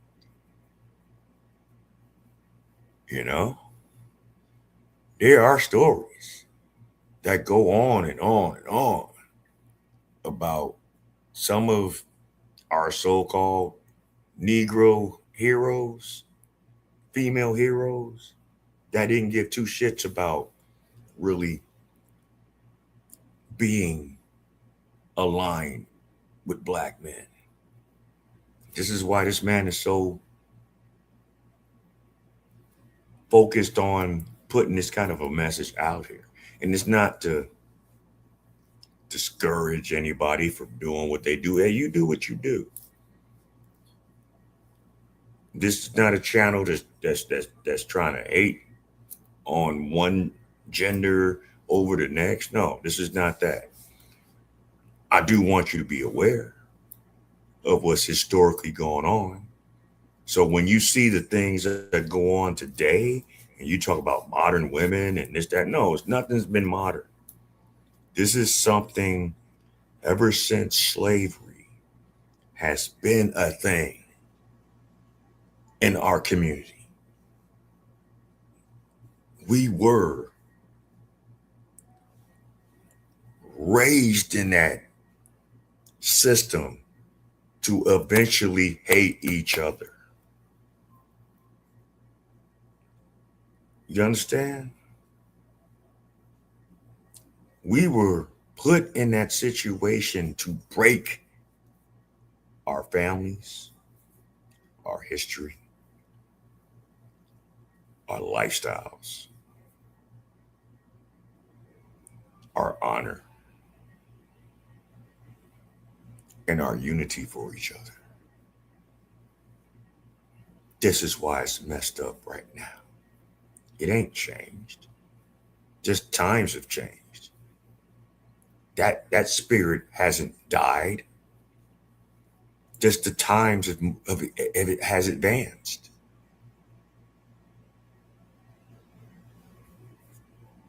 This is a sad, sad thing. And as much as I respect history, we can't forget it. Don't just gloss over the surface level and just look at these things and these people and these characters and history and just think, oh, wow, well, they did this. Well, that's all it. Remember, I grew up in an era where we only had Black History Week. Okay. Then it became Black History Month. But isn't it so ironic that That's the most violent month of black on black crime. Do the numbers. That is the most historically violent month of black on black crime is Black History Month. But you Sam Bones want to get up when fucking St. Patrick's Day comes around, parade come around, y'all want to be gay. Oh, I'm Black Irish. You know, Juneteenth come around, y'all want to claim freedom, which in history, Juneteenth was not the date that the slaves were freed. That didn't come until months down the road in December. It was just that white man went to those towns in Texas and told them brothers that didn't know they was free that they was free June 19th.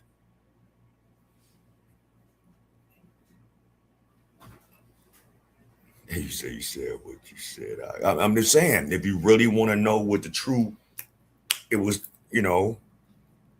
freedom of black slaves, it wasn't Juneteenth. Sorry. Y'all celebrating a fake, fictitious holiday.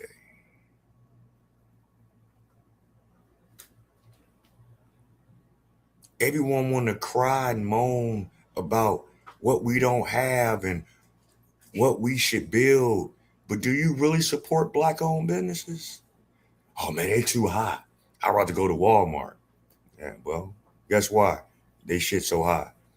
Because they get charged higher for property tax. They get charged higher for merchandise. And it's hard for them to get the bulk of what they need. No, I don't celebrate Juneteenth.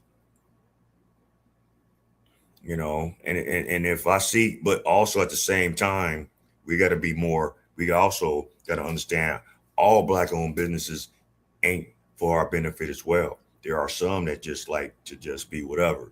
I remember the Salam restaurant that fucking opened up on 79th over there by Halsted years ago. Supposed to be for the people, by the people. I went there in the 90s when they first opened up. Them punk motherfuckers in the nation had me sitting at that table for an hour and a half, serving every other Muslim up in there except me. And I'm like, hey, what's going on? Oh, we were just busy. Y'all been bullshitting around for like an hour. Y'all done already served. It was like maybe 10 people in this restaurant. You served and gave them their food, and I'm sitting there like a fucking bump on the log. Now they only open up for whatever they do because that was really what it was made for. It wasn't for the community. It was for them to show themselves. I can break down a whole live stream about my time seeing what the Nation of Islam was all about, but that's another story for another time. But let's go with this shit right here. So let's go. Lay down and let it happen. But let's go. Let's go. Of people is as small as we are can survive with 500,000 black men locked up because of their frustration. You don't sound very empathetic. I'm not happy. I'm enraged because I'm alone. I don't have anybody to hold me. Well, that's your problem. What you just say?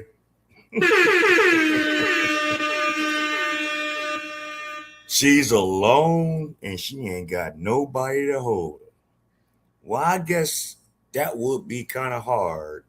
You being uber masculine, nagging, finger pointing, low expectation having, pestilent child at your old age. You're Muslim. You should be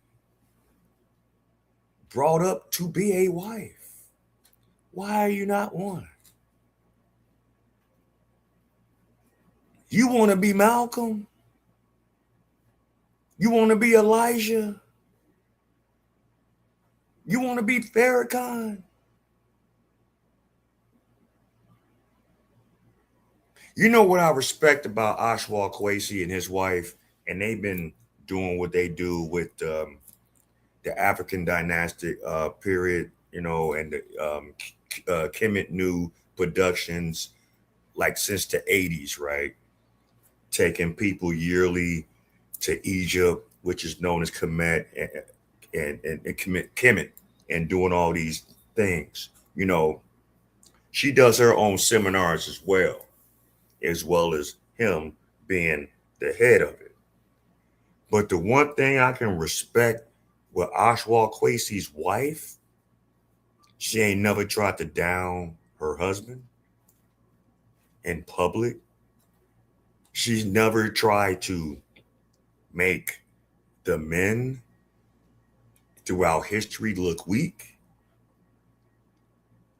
but she will praise the strong women throughout history that contributed to the movement and to the knowledge. All I hear from her is vitriol, hate, and disdain because she ain't got nobody, she lonely, and ain't nobody holding her. Well, I wouldn't want to hold her either. Who wants to hold a broad like this? But anyway, let's go. Get to speak. Hang on just 1 second. Number 4. Hang on just a second. Number 4, Brian. This is number 12. Stop going to church and study your own cultural religion. Absolutely. Take black women off the streets who are living immorally. Absolutely. We keep waiting on you to come in there and help do something for our children and get our women in order. Hold on. That sounds kind of, you know what that sounds like, right? You know, take black women that lives immorally, take them off the street. That sounds like abduction. That sounds like a crime. That sounds like if she screamed rape or help or fire and the police come and I'm trying to take her up off the street, I'm gonna get my head split by the brass with badges and guns and, you know, handcuffs that can take your life and your freedom and just sprinkle some crack over you. What? See, I'm going to be honest with you. People like her and black people of this day, y'all ain't about that life. Y'all not about the revolution. You motherfuckers killed them off. You killed off the people that had a half a chance to fight for freedom because you were scared. You people wasn't riding with Huey. You wasn't riding with Bobby. You wasn't riding with Fred. You were fearful of them because you was used to what you was used to. And the government coddled you and gave you crumbs. And you was too scared to fight for what they were believing in. That's why the Panthers are no longer here. You think this new Panther shit is what's standing on something? They ain't standing on shit. I said it and I'll say it again. The only person that was going to galvanize that new Panther movement, God rest his soul, Khalid Muhammad, is no longer here. And he was outed by the nation. Just like how they outed Malcolm. Y'all not ready for no revolution. So stop the fucking cap.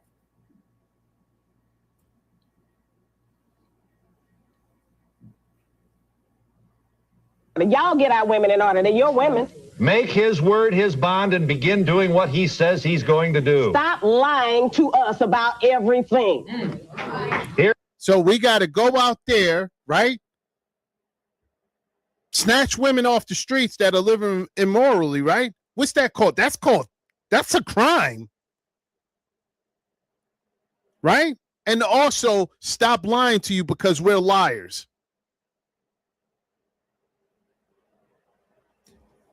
Let's go. Here's what black men lie about. Hold on, Trap. Hold on, Trap. Stop lying because men are liars. You know what the biggest lie that black women say to black men? That's your baby.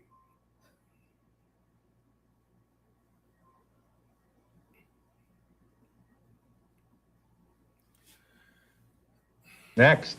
How much money he makes? 13, Brian.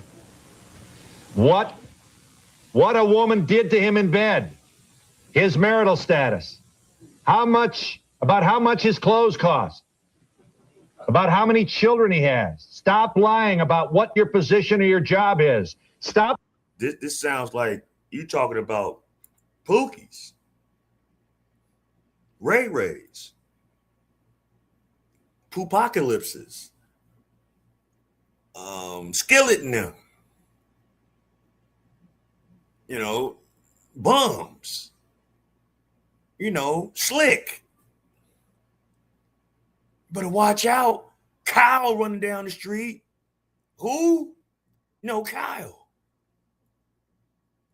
He said black men need to stop lying. Black women need to do the same because what is weaves and makeup. Oh.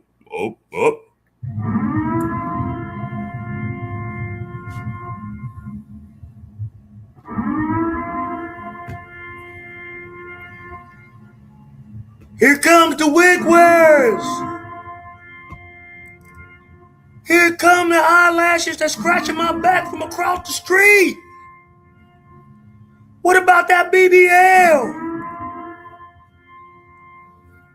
Oh shit. I don't know what you're doing. Y'all might be drinking on some water. You might drink on, Full Loco. You might be drinking on some Cavassier. You might be drinking on a Corona. You might be drinking on a Modelo. You might be drinking on a goddamn Spritzer. But goddamn it, Sweetness said she can't breathe. So hit you a shot.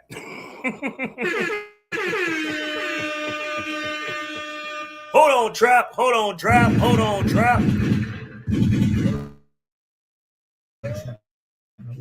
Stop lying how much power you wield in the house. And stop lying about how you get along with your wife or your woman. Right. All of that. Just lying about. We lie about everything. We just lie about everything. Let's go. Anything. Why the cow jumped over the moon? It doesn't matter because we know them. We know how you look. We know how you smell. We know what it feels like to touch you. So we know when you're lying, but we have to tolerate that in order to get along with you because if we bust you in the lie, you'll stop coming around us and disappear. So we have to pretend like what you say is the truth while we be disappointed. That's right. You're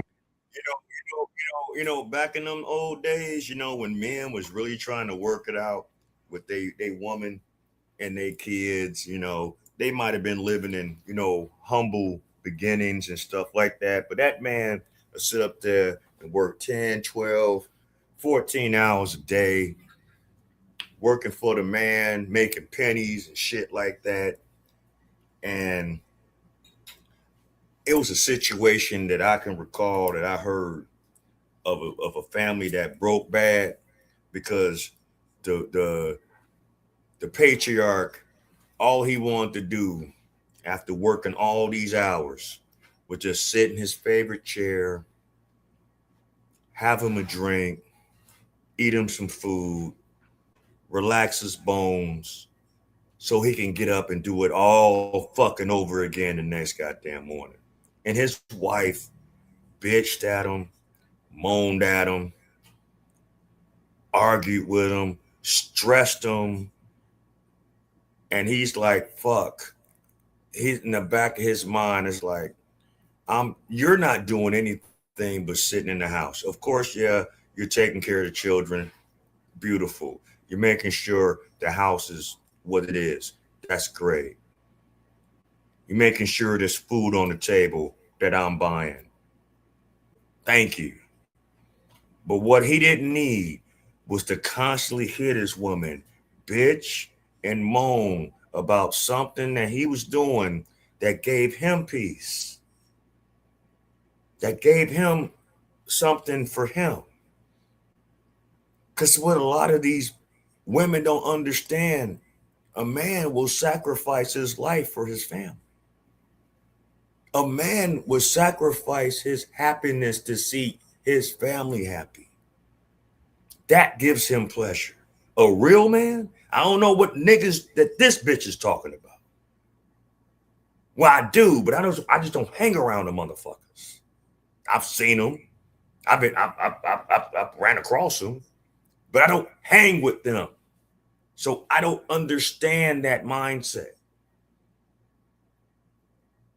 And you know what that man wound up eventually doing? And I don't know if this is true, but he probably was like, you know what? Hey, Martha, I'm just making up a name. I'm about to go get me a pack of cigarettes. I'll be back. What you talking about? You don't even smoke. Yeah, I know, but I'll be back. I'm smoking today. And that motherfucker ain't never came back. He left what the fuck he left. You know when a man is really fed up? You know when a man is really through with you? You overbearing, sugar bear back, honeycomb back ass quiches. You know what a man, when he's really through fucking with y'all, he will get up out of his shit and leave everything behind. I mean, everything. He don't care about a sock. He don't care about a shoe. He don't care about a coat. He don't care about a hat. He don't care about no toothbrush. He don't care about no comb. He don't care about no grease. He don't care about nothing. When he is that tired of you, he'll leave with what he got on his fucking back and keep fucking going. See, what real men have understood, we've failed and had and lost. But what really makes a man of character is when he's lost, he can rebuild. I've lost things all my damn life. People have taken things from me all my damn life because they wanted what I had. Out of jealousy, spite, whatever the case may be. Who knows? Who cares? But guess what? As much as I've lost, I've gained 10 times more. Because of the Most High. Because I believe in the Most High. Because I believe that there's a higher power other than my own. It ain't about me. It ain't about my selfishness. It ain't about me taking from someone else. There's so many people out here that take from me, others, because they too lazy to get it. She is showing me in this conversation how much vitriol and hatred that she has for her own people. Damn what she said about the women. She hates the men even worse. Anyway, sorry for the rant. Just one more question. You're very close. Miss Ali, you're very close. Boy, this is going to be some picnic going out into this audience today. You're very close to saying that the black man is a wimp. Well, he is, but it's not because he has to be one. He is one because he keeps comparing himself to you. They act like their total challenge in life is to figure out a way to be accepted by you. We've been following them behind that idea since the 1960s, when we followed you all into the so-called integration and civil rights movement, which was that wasn't us as a whole. That wasn't us as a whole. What is she talking about? What is she talking about? That was not us as a whole. Because let me tell you something. You had them brothers that came back from the war that wasn't playing with these crackers, that was bearing arms. I forgot their name. They was riders or some riders. Don't quote me on that. You had real brothers of the Nation of Islam, you know, that was following behind Malcolm, that wasn't playing that. You had Stokely Carmichael before he got engaged later down the road with the Panther Party. So there was a whole other sector of black men that wasn't subscribing to what Martin was doing.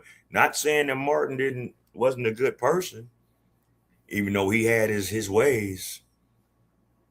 That'd be another story for another time too. But no. Every black man wasn't riding for the civil rights movement. I'm not turning my cheek while you smack me in the other one. Fuck up out of here. That just wasn't gonna happen. Anyway. You had plenty of black men on the other side of things that wasn't with Dr. King. I respect Dr. King for what he did. I do. He had courage, but his message and his way of going about it, I did not respect it. When I learned about it, I didn't respect it at all. But you had brothers who weren't with that, who basically said, this is our identity. We're separating ourselves from y'all, and we're not going out there getting boots, hands, and feet put on us. Majority of y'all didn't want to hear it. Y'all didn't want to hear it. Y'all didn't want to rock with those brothers. I'm going to do a video on that where you had Keisha's looking at Malcolm X and saying, he sounds crazy. Let's go. Hold on. Let's go.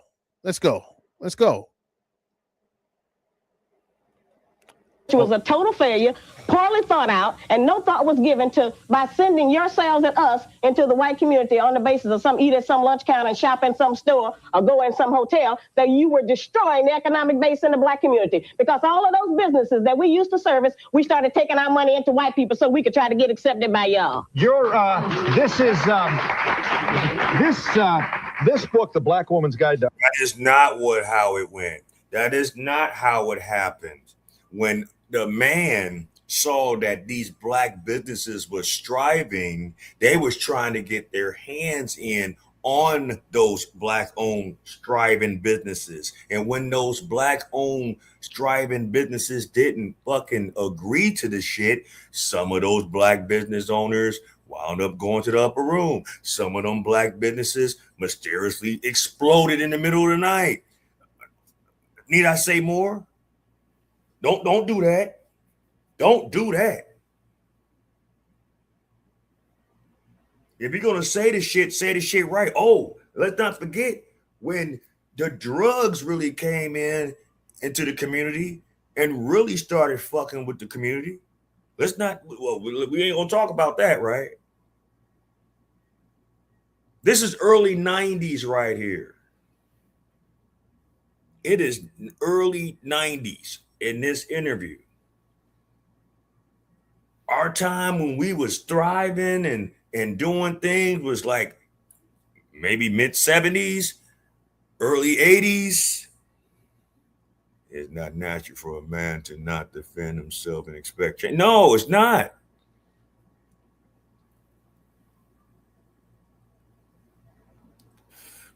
Think I'm gonna let you fucking look at what happened with Rosewood. Look what happened with Black Wall Street. But y'all want to talk about Black Wall Street. Y'all ain't got that kind of discipline to support each other and let that dollar travel 1,000 or more times in the community, circulate that shit for thousands upon thousands upon thousands of times before it even leaves the community. Y'all don't have that kind of discipline now. Y'all got to go to the Ching Chong to get your motherfucking lace front. You got to go to motherfucking Walmart to get your curly fries. Oh yeah, I did enjoy. I took the family to the Sox game on Sunday, even though we didn't stay there for the whole game because they're fucking ranked for 2.5 hours. Just like I said, this weather's been crazy, man. But anyway, let's go. Let's Understanding the black man. Details, all of that. You see Martin Luther King is promoting this kind of. Oh, that was so sad. Tell me. I really, he was a good brother, and so I don't want to, do that to his family and everything, but he had some psychological problems, that desperation. Some of them want to be abused. And so he had all of us going out there getting beat with fire hoses, and there were more women in the civil rights marches than black men. What did I say? They were supporting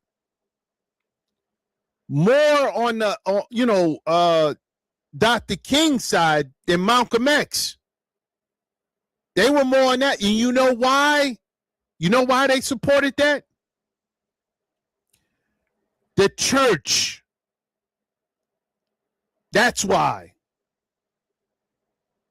That's why. See, a lot of y'all think that brothers started stepping away from the church a lot later. No, they stopped stepping away from the church as early as the 60s.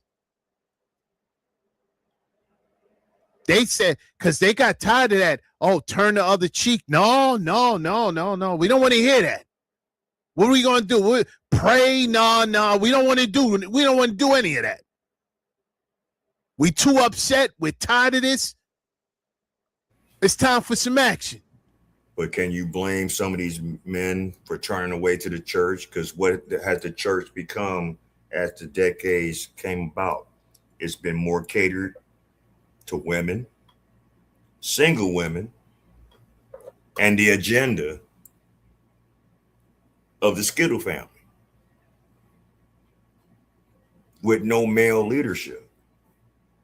There are these mega churches, some of these soapbox pastors that are speaking prosperity and not really truly speaking the word.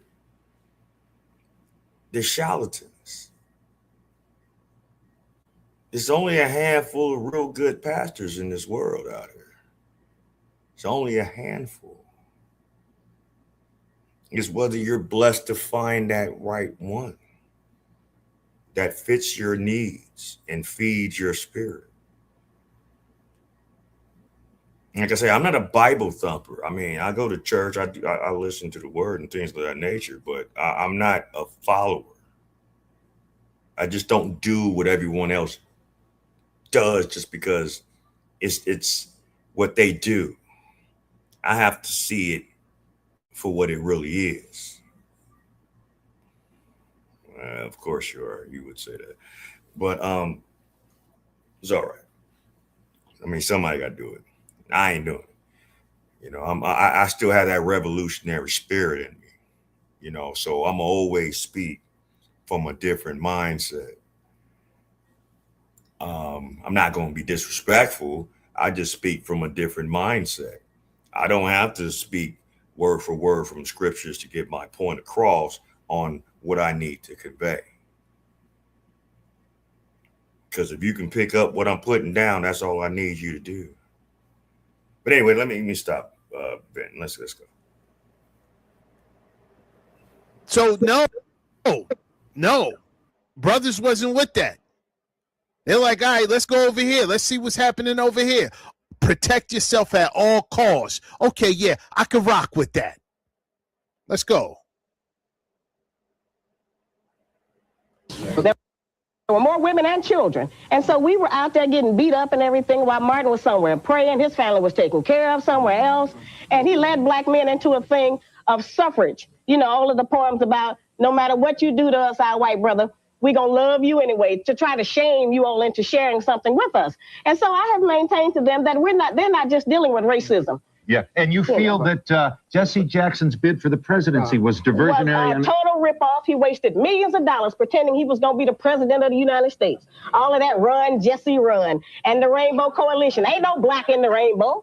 I'm not happy with any of them. You know, they have disappointed us all. Richard Majors, PhD, professor of psychology. Now, this is where the disrespect starts. You already see her talking crazy about black men. Regardless if you agree with her or not, right? Regardless if you agree with her or not, she didn't bring up not one Brad. She didn't bring up not one Brad. She didn't bring up how devilish, how derelict they were. Nothing. It was just the line of black. You need to do this. You're not doing this. You should do this. Y'all do this. Y'all should do that. Watch the disrespect here. University of Wisconsin at Eau Claire, author of Cool Pose. Cool Pose, among other things, and there are a lot of other things in this book, comes forward, Dr. Majors, to say, among other things, incidentally, the title has to do with his own research into the behavior of black men. Black men, let me just try the white interpretation here and you'll straighten me out. Black men affect a kind of a cool. And it's an expressionless sort of a, I can handle anything, non-emotional, has no texture, often misunderstood by whites as a defense against the pressure that he feels. Ain't nothing gonna bother me, ain't nothing gonna affect me. I'm a man, I'm tough, I'm courageous, and all I gotta do is stand here and affect this posture to prove it. Man, listen. Shout out to that. Rest in peace to Johnny U. This was one Brad that I actually respected growing up watching these kind of TV shows back in the day. Because the one thing I respected about him, he voiced his thoughts on the subject matters of the show, but he didn't do it in a way where he was trying to make it so overtly negative, so to speak. He didn't make it whereas he's coming from his own personal perspective. He conveyed these discussions in a way that was intellectual, was non-biased, and educational. Something that you can sit down and digest and understand in the common layman's form. It's about to get good, so let's just go. This Comes along, for example, a Korean grocer, and it looks like hostility. It is misunderstood, but it is, according to Dr. Majors, an affected defense against the enormous pressure that black men feel. How do you feel about the commentary of Ms. Ali? Well, I think Sister Ali, in her heart, I think she means well. I just don't like the way that Sister Ali goes about expressing the problems of black males. If you're going to fix the problem, what we need to do is get on about the business of providing opportunities, activities, jobs, more jobs, programs. And yes, we need Afrocentric curriculum in the schools across the country. But I think where I depart with Sister Ali is that by calling black men wimps, by saying that they're punks, that bothers me. I didn't really say it in that way, but that's the excuse and comeback you all always use because you didn't let him finish. Poor. Didn't let him finish. Poor. This is the same Keisha. Didn't like what he was saying and got triggered. This ain't no down in the dumps black man right here. This is an accomplished black man who's trying to help his fellow black man. And you won't even let him speak. Oh, it gets worse. Oh, it gets worse. You want us to make up some new kind of language to explain to you what your problem is. Now, see, sister. I'm trying to use English. Now, see, Sister Allie, if we're going to have a dialogue well, now. We're trying to have one. I'm saying, Sister Allie, I sat here. You don't have a dialogue if you ain't letting this doctor speak his observation of how you're going about your conversation. How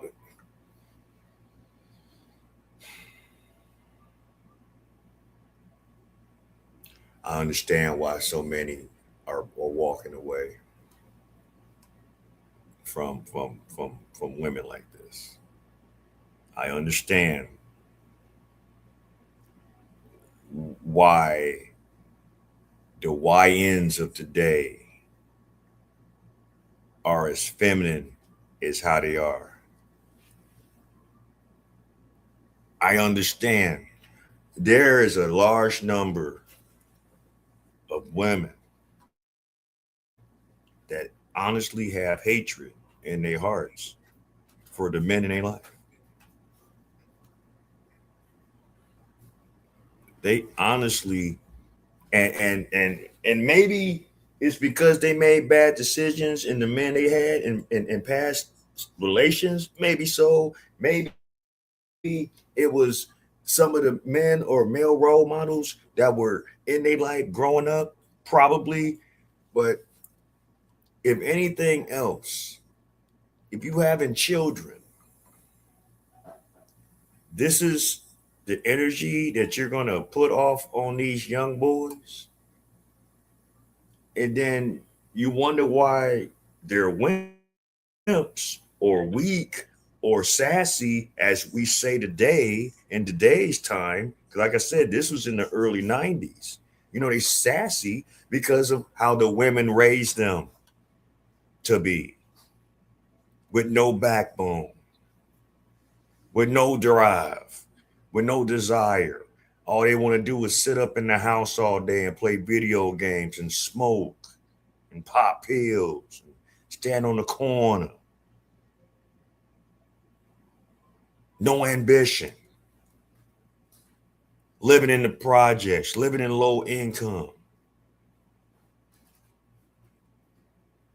And you expecting, looking at you lay around the house all motherfucking day. You're not motivated. You're not in a relationship. You're in relations, but you're not in a relationship. And you expect this young man to grow up to be a productive man in society? You raised the very man that you guys say y'all hate. But anyway, let's go. Doesn't matter what language. Look.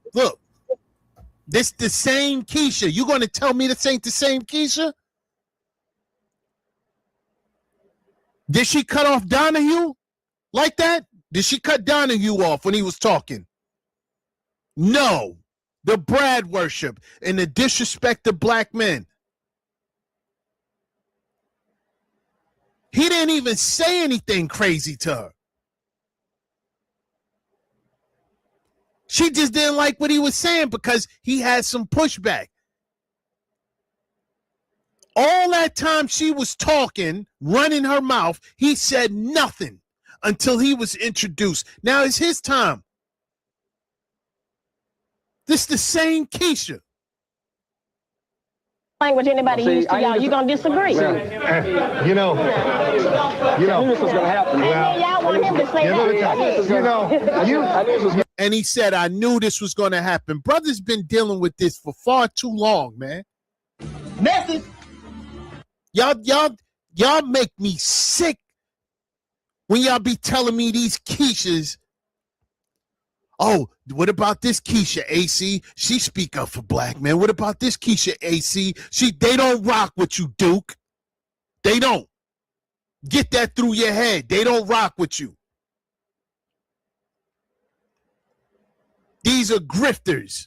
That's it. No more, no less. She's another grifter.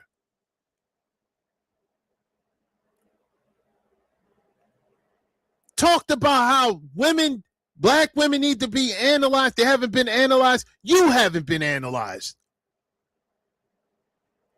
Don't try to separate yourself from them. You the same Keisha. Speak, brother. Give us some of that wisdom. Come on. I knew this was going to happen, sister. But may I just make this observation? You came here in 1990, and you condemn black women. I did that first. For the way that they treat black men. Right. Black women act as though they're smarter. Black women kind of stiff-arm the men. And you're doing that right now. You know what happened? And you're doing it right now. Poor. Brad had to point it out. He had to point it out. Let's go. You know, like you're doing this. That's right. Let me explain it. Among mammals, wait a minute. Among all mammals, whenever the female of the species is forced into a position where she has to defend the young by herself and feed her. What position was you forced in? He didn't even get to finish. Gaslighting. He didn't even get to finish. You don't even know what he was going to say. He didn't even get to finish. Her children along, it makes her more aggressive and ultimately more hostile. And we are mad at y'all. That's who the hostility is directed toward. But who started that? But who started that? Where did that come from? After the Great Society, when that came into effect, and then when the tail end of civil rights, when Lyndon B. Johnson started putting laws into effect to separate the black families by giving women public assistance. Who did that? Y'all wanted that. Y'all wanted that. Them women wanted that. They wanted to be on their own. This ain't something that is new. This is something that's been going on throughout history. I said it earlier in this damn live stream. If black men was Brad's stepchild doing slavery, then the black women was Brad's whores.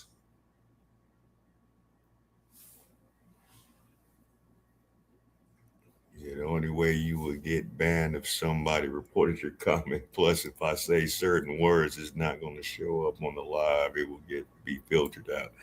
Yeah, it depends. Yeah. Well, I don't have it set up like that, so pretty much it is what it is. But if you're going to kind of like allude to a certain word, I would suggest like you kind of like spell it in a way that it's not obvious, but we know what you're saying. You know what I'm saying. Black hand side language. But anyway, let's go. Exactly. Go ahead. Responsible for us, whether you accept the responsibility or not. You are responsible for us. Okay.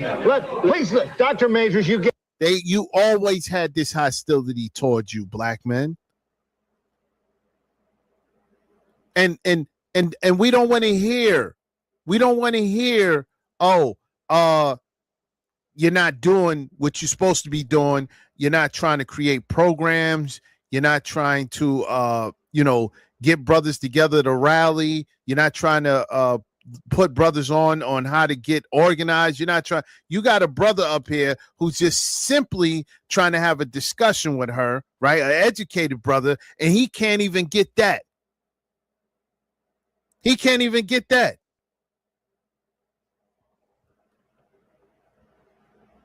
You get to speak. Please may I ask you to give Dr. Majors commenting, please, sir. Yeah. As Malcolm X said, black males have caught hell in this country, and we have caught hell. And like I said, Sister Al, I think your heart's in the right place, and you're really sincere. But as I said before, I just don't think that you're going at it the right way. Racism has killed oftentimes the will and the spirit of black males. Yes, we become oftentimes involved in self-destructive behaviors. But the point is, we deserve applause because black males, as much as they've been behind the 8 ball, we have made any number of accomplishments in this country. Yes, we can do better. Well, yes, exactly. we should do better. But let me finish, Sister Raleigh. Sir, go ahead. And when I'm she just can't help herself. She just can't help herself. Calm down. This is why she's by herself and no one's there to hold her because she can't shut the fuck up. Shut the fuck up. She talked too much. Homegirl, you never shut up.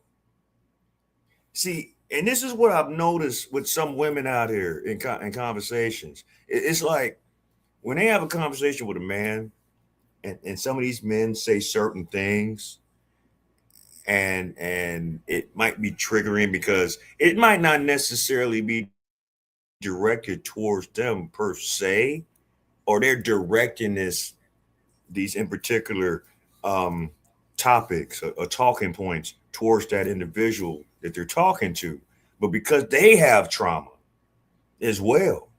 See, there's so many women out here that want to talk about the trauma of the black man, but what about the trauma that black women have? You know, it ain't a one-sided thing.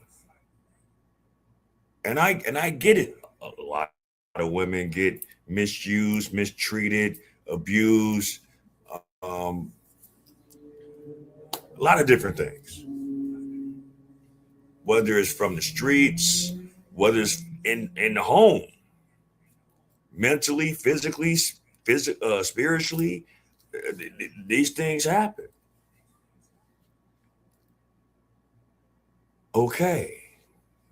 So you think you're the only victims out here, in which, you know, I'm not trying to compare and try to do some tit for tat thing because I don't want us men to get out here and feel that we're victims or make up some excuse, you know, for why we're in a certain mental state or a certain financial state or a certain geographical state. You know, that's totally up to the man to figure out how they want to improve themselves.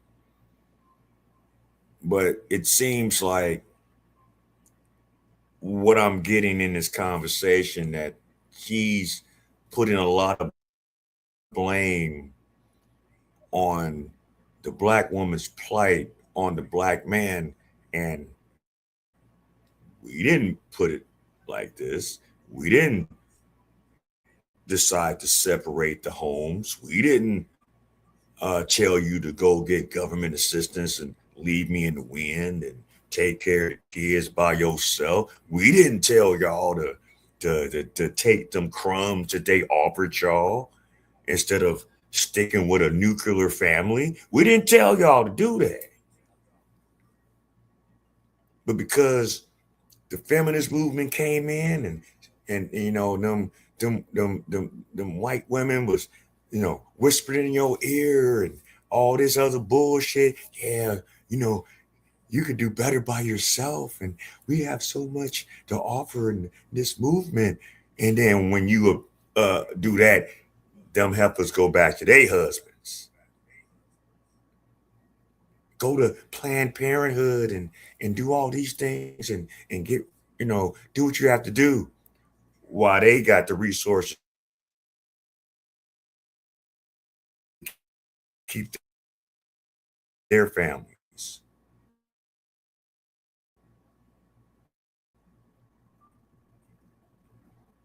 Over the last 50 years, blacks has been the biggest murderers of blacks in our community since the slave trade. I digress. Saying this, Sister Raleigh, by calling all black males liars and saying that they're punks and they're whipped out. What I'm saying is we can get on about the business, you and I and other black people in the black community, and I agree with you. You have a very good point that we need to invest more in the black community. We also need to develop more mentoring programs.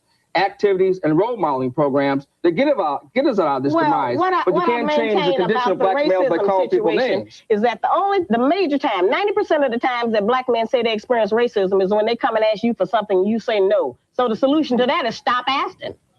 Go do something for yourself, and you won't be in a position where somebody can say, no, we're not going to give you that. That's right. That's right. But one of the central... And watch where she's getting with that. Watch where she's getting with this. So one of the central themes in your book is that, yes, we need to do more investment. I think you mentioned in the book, and you're right, that less than 1% of the business receipts actually, less than 1% of all business receipts come to the black community. And you're absolutely right. And what that means is we have not done, as a black community, we have not done good enough to keep the money into the black community to build hospitals, schools, and what have you. And I agree with you. But at the same time, I'm not going to let the government off the hook, because black people in this country have paid a black tax through their blood, sweat, toils, and tears. There ain't no reparations coming to y'all other than welfare, disability, and unemployment. That's the listen. That's not reparations coming to the black man. Government assistance, welfare, that's going to the black woman. Because, they won't give it to you if you're together as a family. So how are you looking at that as reparations? That's not even intelligent. The fuck? Anyway, let's just finish so we can go on to the next thing. Listen, he's basically, her statement about asking the government, brothers are saying, hey, listen, you owe us. You owe us. You're the reason you stole. You're the reason why a lot of black men and black women are in this position. You're the reason why black people over here are starting behind, way up in the back of a race because of what you stolen.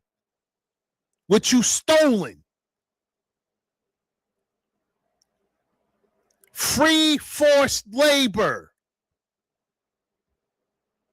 Every other ethnic background that was done wrong got reparations. Every ethnic background that the U.S. have done wrong have reparations, whether it's through war or whether it's just straight up, ransack anything from communities, corporations, towns, businesses, every other ethnic background that has ever been done wrong by the United States have been compensated for. So us as black men, all we saying is pay that check, give up that bread. You owe. This is what she's saying. She's saying stop. She's looking at it as stop asking for something that belonged to you, something that they took from you. Turn the other cheek. She's the one turning the other cheek. And then she's going to basically sum it up to welfare. That's not what black men are asking for. We didn't ask for it in first place. And look, listen, into the black community to build hospitals, schools, and what have you. And I agree with you. But at the same time, I'm not going to let the government off the hook, because black people in this country have paid a black tax through their blood, sweat, toils, and tears. There ain't no reparations coming to y'all other than welfare, disability, and unemployment. That's the only reparations you're getting, and you all already got that, and you ain't made no progress with it. Well, sister, you didn't make no progress. Y'all didn't make any progress with it. Bombs. That was what they offered to you. They didn't offer that to us. Brad gave you those crumbs. They all drugs, the drug trade, prison, death. That's what they offered us. Anyway, if you want to see the whole thing, you can actually go look that up on Donahue's page. Actually, not Donahue, AC's page, and see the whole thing in its entirety. I'm not. I had to shut her ass up. She was pissing me off. Anyway, let's go. Let's go. All right, we about to talk about it. There's more shit and more details that's going on with this whole Sydney Star shit. This brother is cooked. Okay. I ain't about to call it what y'all want to call it, but hold on for a second. So I want to know, not that I care, was she on the male baddies or the female baddies? Because I'm not sure. This what this StreamYard. But anyway, shout out to Messy Me Shine. I haven't been really reacting to a lot of her stuff in a while. I mean, good content creator, so I ain't gonna trip on her. But she had some good points on with this Sydney Star thing. Before we go any further with this, and we're gonna wrap everything up, but what we gotta talk about with this shit. It just came to my attention that I have some in-laws, some family members, and that are in Atlanta,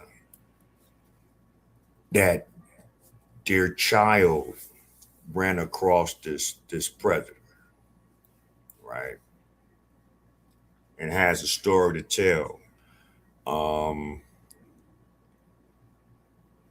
Tiffany's going to get in contact with him because that's the family that's on her side of the family. And the family actually wants to speak on this. I don't know when they want to speak on it on my platform, but I am giving you guys an open invitation. So I'm quite sure y'all probably not going to do it tonight because it's getting late. I know it's like out there with y'all guys that it's after midnight. And but on whatever show I do next, I do them on Tuesdays. I'm gonna try to get back to Fridays. Don't quote me on that right now. But whenever I do get back on Fridays, I'll let you know. But that's a late night show. But as far as on my Tuesdays, once I get the information that they want to come aboard, I'm gonna give an exclusive interview with my family on that situation with this predator, so they can give their own account as far as what they've dealt with this. This is something that this person, it's not the first time this has happened from what I've been hearing. This is someone that is messed up out here in the world. But this is what some of you people in society are. Now you say, wait a minute, that little boy's family wants to speak. No, not that one.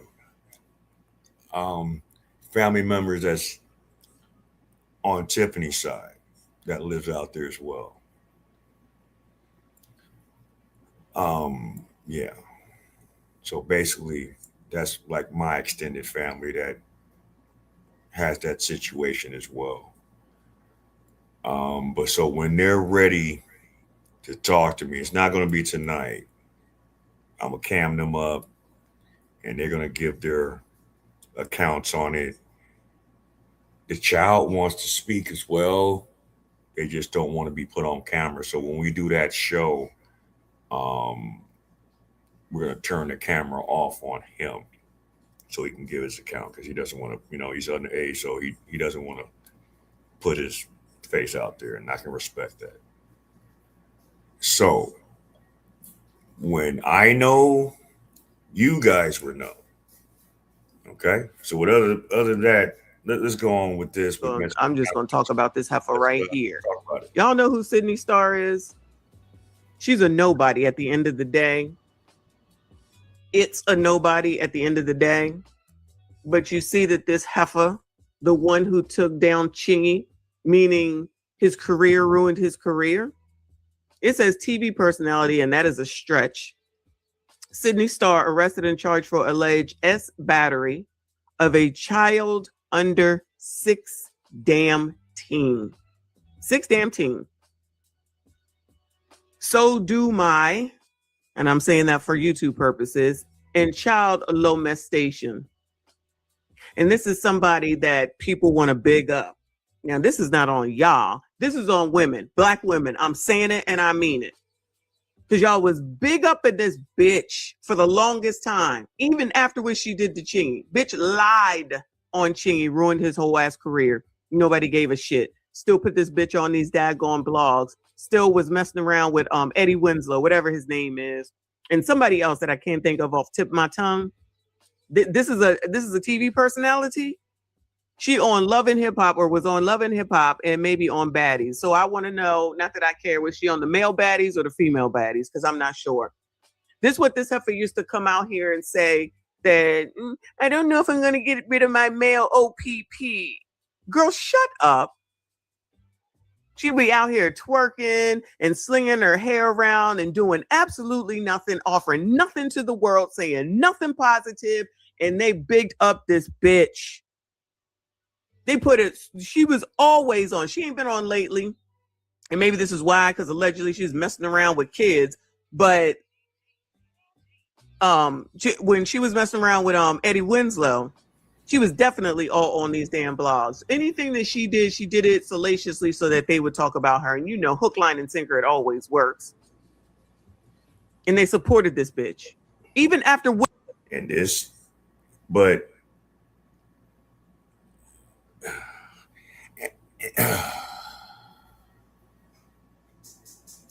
and y'all think this shit's cool.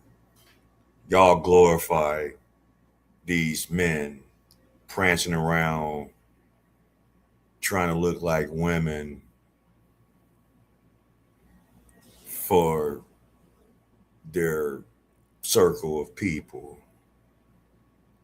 You try to support these men trying to convey themselves in all female sports and locker rooms and bathrooms. You support these people for writing children's books and movies to influence our young children's minds so they can do their pervertedness. You sit here and allow them to do these parades where they literally walk around in the street butt ass naked, showing their genitalia. And y'all haven't figured that enough is enough?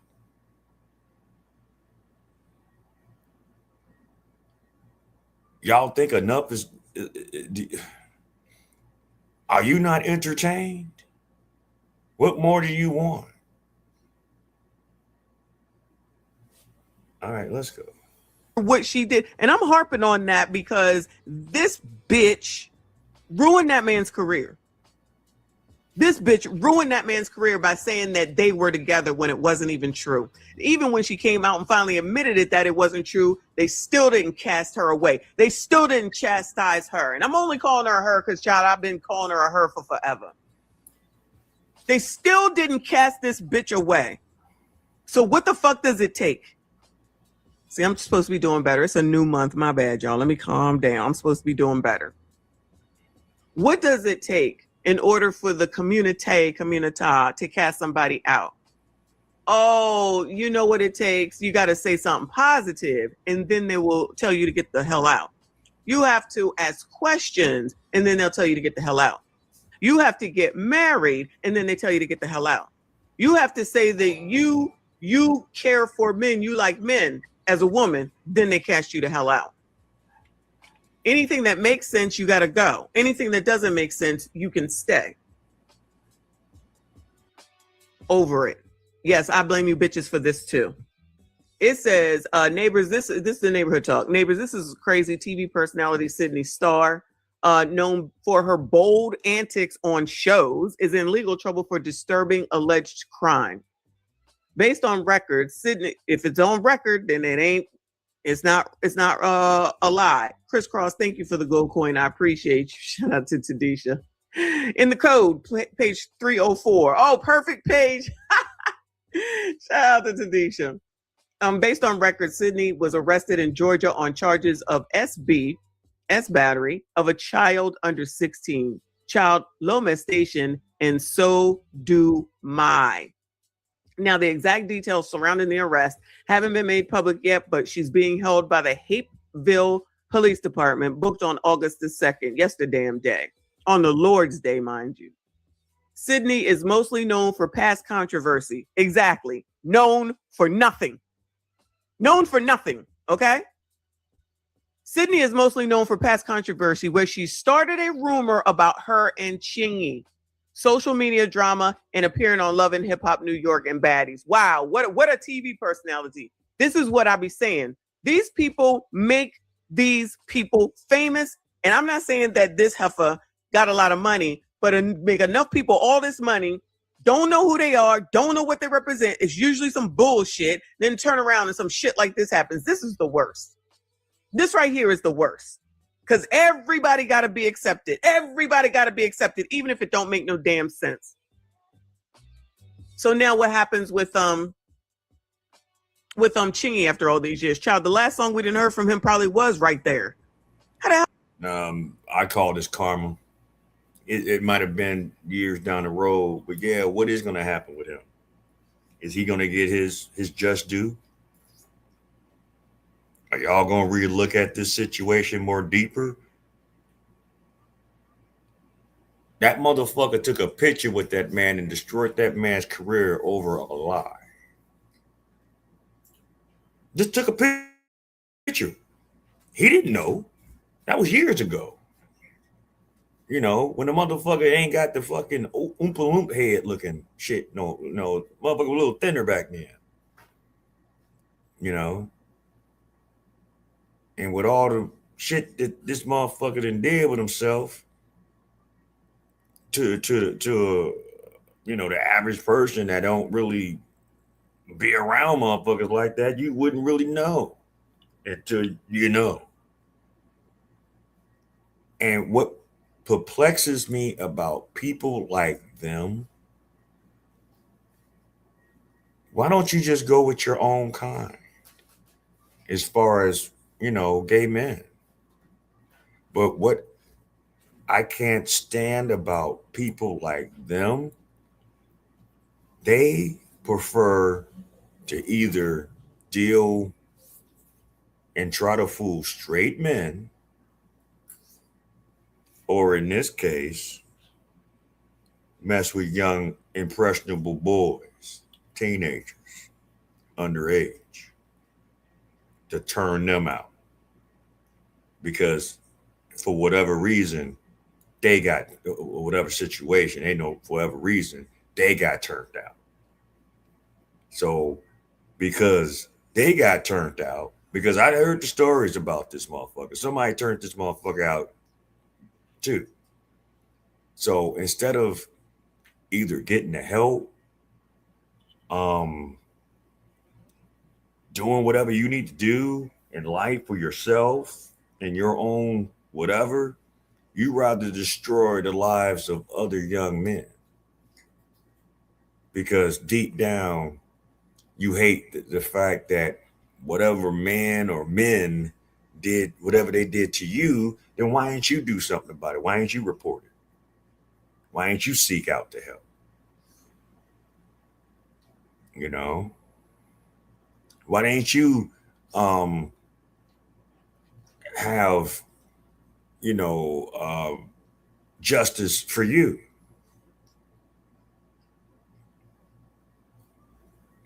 It's just like, oh, whatever, right? And y'all was praising this fucking weirdo, putting him in spaces and places with other women that is just as dysfunctional as this motherfucker. Because see, I don't watch all that reality TV show shit, Real Housewives and all that dumbass shit. I don't watch it because it's all dysfunctional. It's a bunch of wannabes walk around looking like drag queens, blending in with the real drag queens, fighting and talking shit for the sake of $1, selling yourselves, selling your souls, so someone else can make millions off of you while they exploit you and laugh at you. They're not laughing with you, they're laughing at you. But these motherfuckers don't care because they're living in survival mode. Oh, but this motherfucker, you're going to have the opportunity to get all the survival shit that you can get. And you admitted that you did it. But you said, quote unquote, that the boy said that he was 18. Oh, so I guess it's what we supposed to give this one a pass because the boy said he was 18. What about what about other situations and other cases? What about the R. Kellys? What about the Davids? See, we don't want to go down that rabbit hole because that rabbit hole's deep. But anyway, let's go. How long was that? How the hell long ago was that? Anyway, they let her in. Now over here on Jasmine brand. Woo! Woo! Lord help your people. Woo! Who that man? Who that man? Don't she look like Queen Latifah? Please don't say he, she. That's a he. Come get Rashid. Come on, somebody get your boy Rashid. Off this screen, man. That's what that motherfucker looked like without all that weave, them lashes, the makeup. That's what they look like. 5'6", 180 pounds. With booty in the man's jail. They're not about to put him in female's jail. Why? So he can go impregnate some of them female inmates? I don't think so. You see, y'all did that shit a few years back and it blew up in y'all face. I remember that story. But they ain't about to put him in female prison. They're gonna put his ass in male prison. And I guess he gonna love every minute of it. But guess what? No, he's not. He gonna have to find him because he going down for this. He admitted it. Paid the boy off with $40. The $40 holler shit. And the police got that money as evidence. Dumbass. And they gonna do him greasy in prison. He gonna have just about many years as R. Kelly. And he gonna have to find him one of them ones that's gonna give him protection, but he gonna have to give up that ass, whatever he want. And he gonna that protector. He gonna fight off all the other inmates. Is gonna want to try to take it in the shower and all that other shit. Cause yeah. He's in for it. It ain't gonna be this ain't what you want, bruh. This ain't what you want, Raheem. This song gonna be about you. Face ass. From child, what movie? Start It Up. Wait, Set It Off. Set It Off.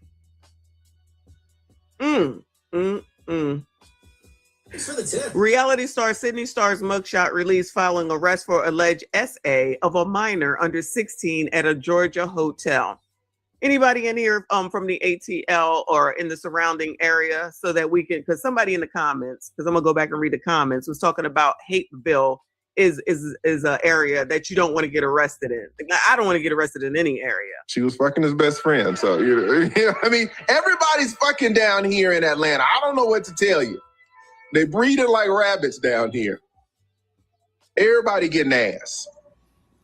And not necessarily the right ass. Shout out to Mika. She says ex. Yeah, everybody ain't getting it. Now, we gonna close this out because this one, my man Hassan Campbell had to really break it down, and this would hit home with him. Because if anybody know, Hassan Campbell is from New York.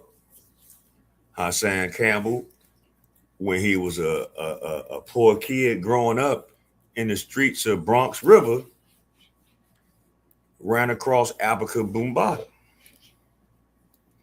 And if anybody knows the story after that, you know, it is alleged that African Boombata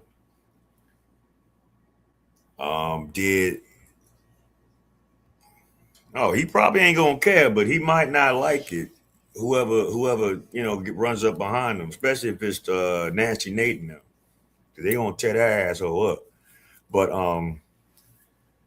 Hassan Campbell how he came to fame on YouTube with his original page is him giving his testimony on his run-ins with African Boombata, the things that African Boombata did to him, and how it had him spiral himself to be something that he was not wanting to be in the streets. Got into the streets, started committing crimes, eventually went to prison. But he turned his life around.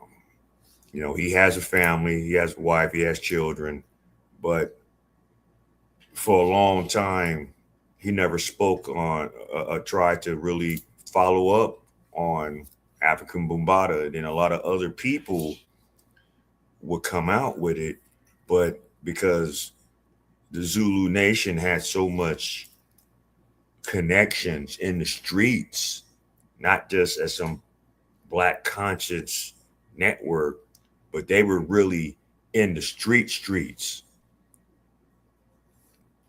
Ruined the game. Darius McCray's career. Yeah, I mean, well, she ruined Chingy's career.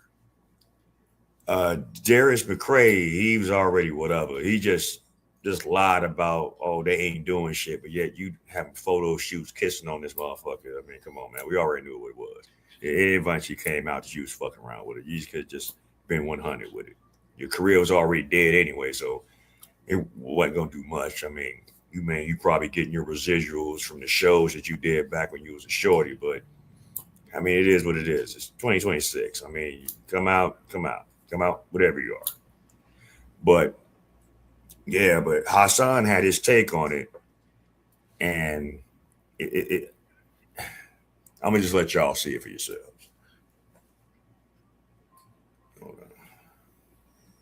Y'all already know the rules. When you come in my house, take off your shoes and super violate that like button. It don't cost you nothing to hit that like button. Shall we begin? Shall we begin? The day of the reunion, we got the black truck waiting on her. No one's calling. She's not answering. And then I called her manager. And her manager is like, oh, Sydney's here in handcuffs. But he wouldn't tell me nothing. I called back. The detectives was there. The security guard that confirmed it. She got arrested for a 13-year-old boy allegedly. So today, I talked to the little boy's sister. We spoke for like an hour, and I got the full story because she was like, "You're the one that booked her." I was like, "Yeah." The little boy, you know, he was a football star. I think he was in town for something for a football conference, and they was just at the hotel. And Sydney just was, you know, really like brushing up on him. But as a 13-year-old boy, they didn't know that was a man. They thought that she was just flirting with him. You get what I'm saying? Like a woman. And she took them back up to her room, allegedly. Who is them? He took the little boy, the 13-year-old boy. Okay. Arch star. That's when Cindy made her pass at him. They end up fighting in the room, you know, he's trying to get out of there because he was uncomfortable. And he said that while they was fighting, you know, City was grabbing him before he went out there, like, look, don't tell nobody, I'll pay you. Slid him $40, slid the little 13 boy $40. The detectives have that $40 too.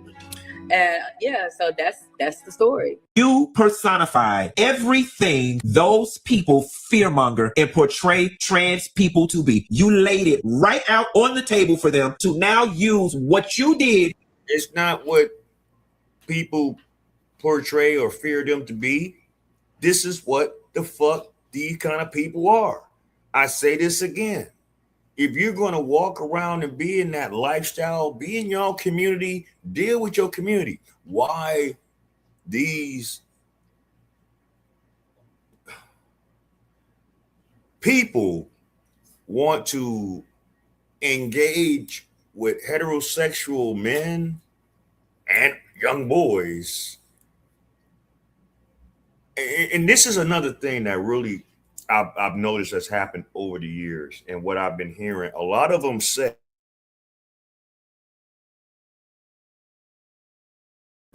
all right, sorry about that. I hit the mute button on time. This is what really pisses me off about the people of this ilk in y'all community. They want to prey on heterosexual and young boys, but don't want to deal with bi or gay men. Why don't you just deal with them? I'm quite sure you probably have more fun with them. But what really perplexes me about these in particular people is that it's been plenty of stories. I know y'all have heard them about the unalivings of some of these types of people that's happened by straight men that either found out that they were of that at the last minute because these people don't disclose that they're trans, or, and it has happened, some of these young men that maybe now don't have as much good luck with women on a dating aspect, this one that looks the part, has these parts except that other part, you know, and they still go, but they want to keep it under wraps, right? I've seen so many stories of these trans that get upset with these men that don't want to put their relations in the public. So now they want to blast them. And is that y'all play to really destroy the image of heterosexual men? You trannies that prey on straight men or men that don't have the confidence to really get real women, and because they don't want to truly like commit to you, that you put them on blast and don't think that some repercussions is not going to happen behind that. And you wonder why some of these people have been unalived because of those situations. I've heard plenty of stories about situations of men offing these mugs because, yeah, they fucked around, did something that they regretted and wanted to fall back, but this person wants to have more and they don't want more, so now they're going to put them on blast on social media. Something is wrong with you people. Okay, something is seriously mentally wrong with these types of men, because you're not about to tell me they women. You're men with titties and fucking BBL and shit, hormone injections. I mean, come on, man. Anyway, let's go. To this boy as the poster child for why trans people should not have rights, why they should not be able to go in bathrooms, and why they should not be parts of society, because they're going to do what?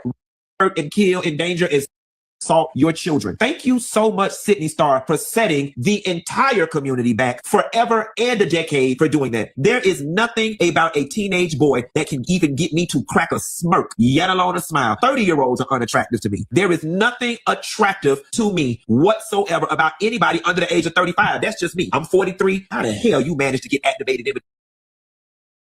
your old child? And I'm going to tell you something else. I might not be able to prove it, but this ain't the first underage person you mess with, baby. That's not on you. It's in you. That's not on you. It's in you. Karma, don't forget no address. And the jail for a long time. This makes up for all the devilment that you have done, Sydney. Because from the moment you stepped in our sight, you have been a menace to society. Starting with you ruining Chingy's career in lying, going on to the way you behaved on Love and Hip Hop. Now you on these other shows, fighting Real Fish and all this. Sydney, you just wanted the spotlight and stuff so bad that you were willing to do anything for it. And I don't know, Sydney, it's giving mental illness. It's giving arrested development. It's giving stunted growth. It's giving some drug use. And as a result of it, you might be doing a minimum of 25 years. You're going to jail. It happened in Georgia. There is currently a conservative Republican push to punish and penalize trans people. You are a popular / famous trans person, and what you did fits their narrative perfectly. Oh, baby, you're going to, girl, listen, since you won't trade, since you want boys, you about to have more dingling than you will ever be able to swallow or accommodate in between your legs and in your butt. Quiet as this kept. You like dingling so much, quiet. They might be doing you a favor. This might need to be where you need to be, baby, because they finna hit it hard from the, ooh, baby. Sydney, you are done. And the sad part about it is it ain't a single person alive that feels bad for you. Not a gay person, not a trans person. We can't rally behind you. There's not a single person that's willing to risk their credibility in the public rallying behind you. We can't uphold nobody in their wrong, Sydney. And you was dead behind wrong for doing what you did. And I feel bad for the parents. I feel bad for the child. I mean, think about this now. This child turns 30 something and is in therapy. For that time that I was on a little league baseball trip at a hotel in Hateville, and this man with lured me to the 5th floor to sex on me. That is one hell of a story to have to retell in front of a doggone therapist. Sydney, you going to the lowest of hells.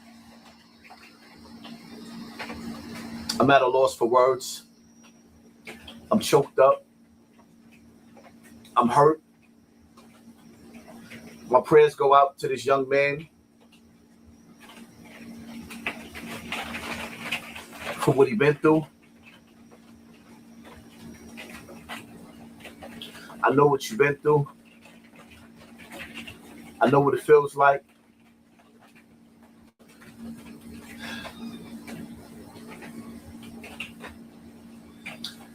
I'm at a loss for words. What I will say is that I blame the industry. Because for way too long, way too long, hold up. For way too long, the industry has been letting this lizard run around and violate, even going back to what he did to Chingy. Now, I'm not going to sit up here and be the spokesman and say what actually happened or whether it went all the way or what Chingy did or what he didn't do. But to have a man run around and go get a job done where you running around and you got big balubas up under your shirt that don't belong there and putting makeup on and hair and making yourself look just like a woman. And then you catfishing dudes. And that's the reason why, one of the reasons why Chingy's whole career went in the garbage, because that was at a time where hip hop wasn't ready to accept what evil has forced on us. That was at a time when hip hop wasn't ready to accept what evil has forced on us. So it destroyed the whole man's career. Now everybody in the industry, everybody's just kissing these people like it ain't nothing. But this is what it led to. This is what it led to. Shut up, mutt. Yeah, excuse me. Got to bark at the dogs. Anyway, this is what it led to. People playing. We can't play with them. We can't play with it. Because psychologically, the powers that be, and now we know why, the same people that eat kids like cookies, the same people that eat kids like cookies, they made it okay.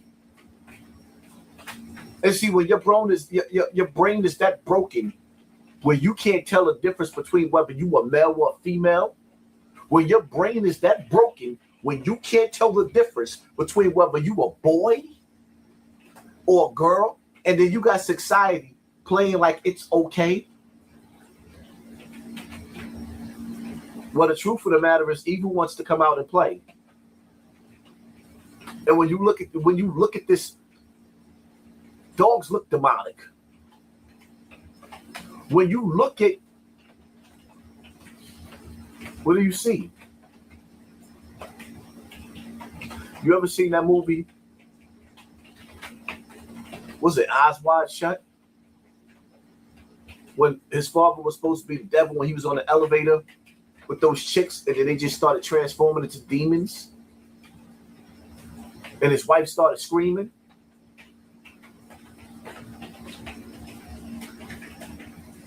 I got to get back on my job because dealing with these topics is hurtful.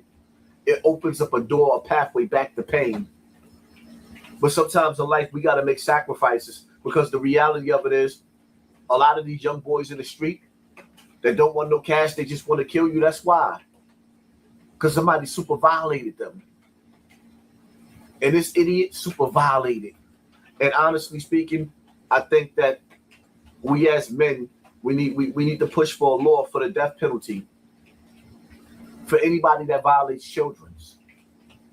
We need to push for the death, not only for that, but the same way the Jewish community is and everybody else protected, straight men need to be protected against transgenders. Straight men should not be tricked into the bedroom. And then when you get there, you've been tricked into homosexuality and you find yourself performing something that you ain't have nothing. Like, come on, my nigga. How you gonna tell me not to get angry when you look like a girl, but then when I pull your clothes down, you looking like He-Man? I have the power to sword fight. Niggas don't want a sword fight. My prayers go out to that young boy. And the crazy part about it is, like everybody was telling me, oh, you need to go to counseling. Counseling can't fix that. That's horrific. When you're a straight young boy or a straight man and you're not gay, that mentally destroys you. It is what it is, man.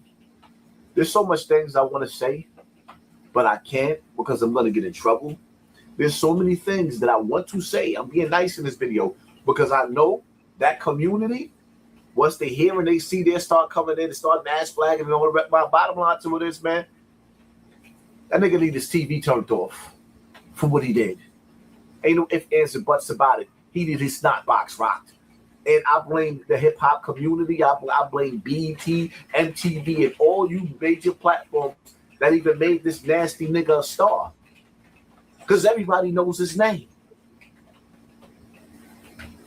That's my take for now on the situation. And no, I'm not letting up. I'm going to keep on paying attention to see what's going on so I can bring y'all more updates to what, you know what I mean? Justice for that young man. It is what it is, man.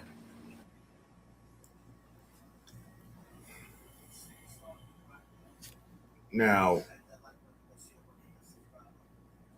you can't help but feel his anguish. You cannot help but feel Hassan's pain because he dealt with it as a child around this young boy's age with African Bambaataa. And for whatever reason, they let that man off the hook until the day he died. Other victims of Bambaataa that spoke their truth and their voice didn't get heard. Yeah, as opposed to other like reactions that Hassan, that I've watched him over the past maybe 8-9 years or so. Oh yeah, he was very tame with this. But I can understand how it hurts him. I can understand what it's like to be a young boy for some grown man to try to take advantage of you.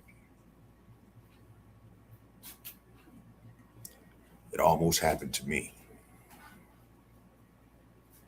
And I'm not about to get into that because that's just another story for another time. But just by the grace of God, it never happened because I had people that was around that loved me and protected me. So those things didn't happen.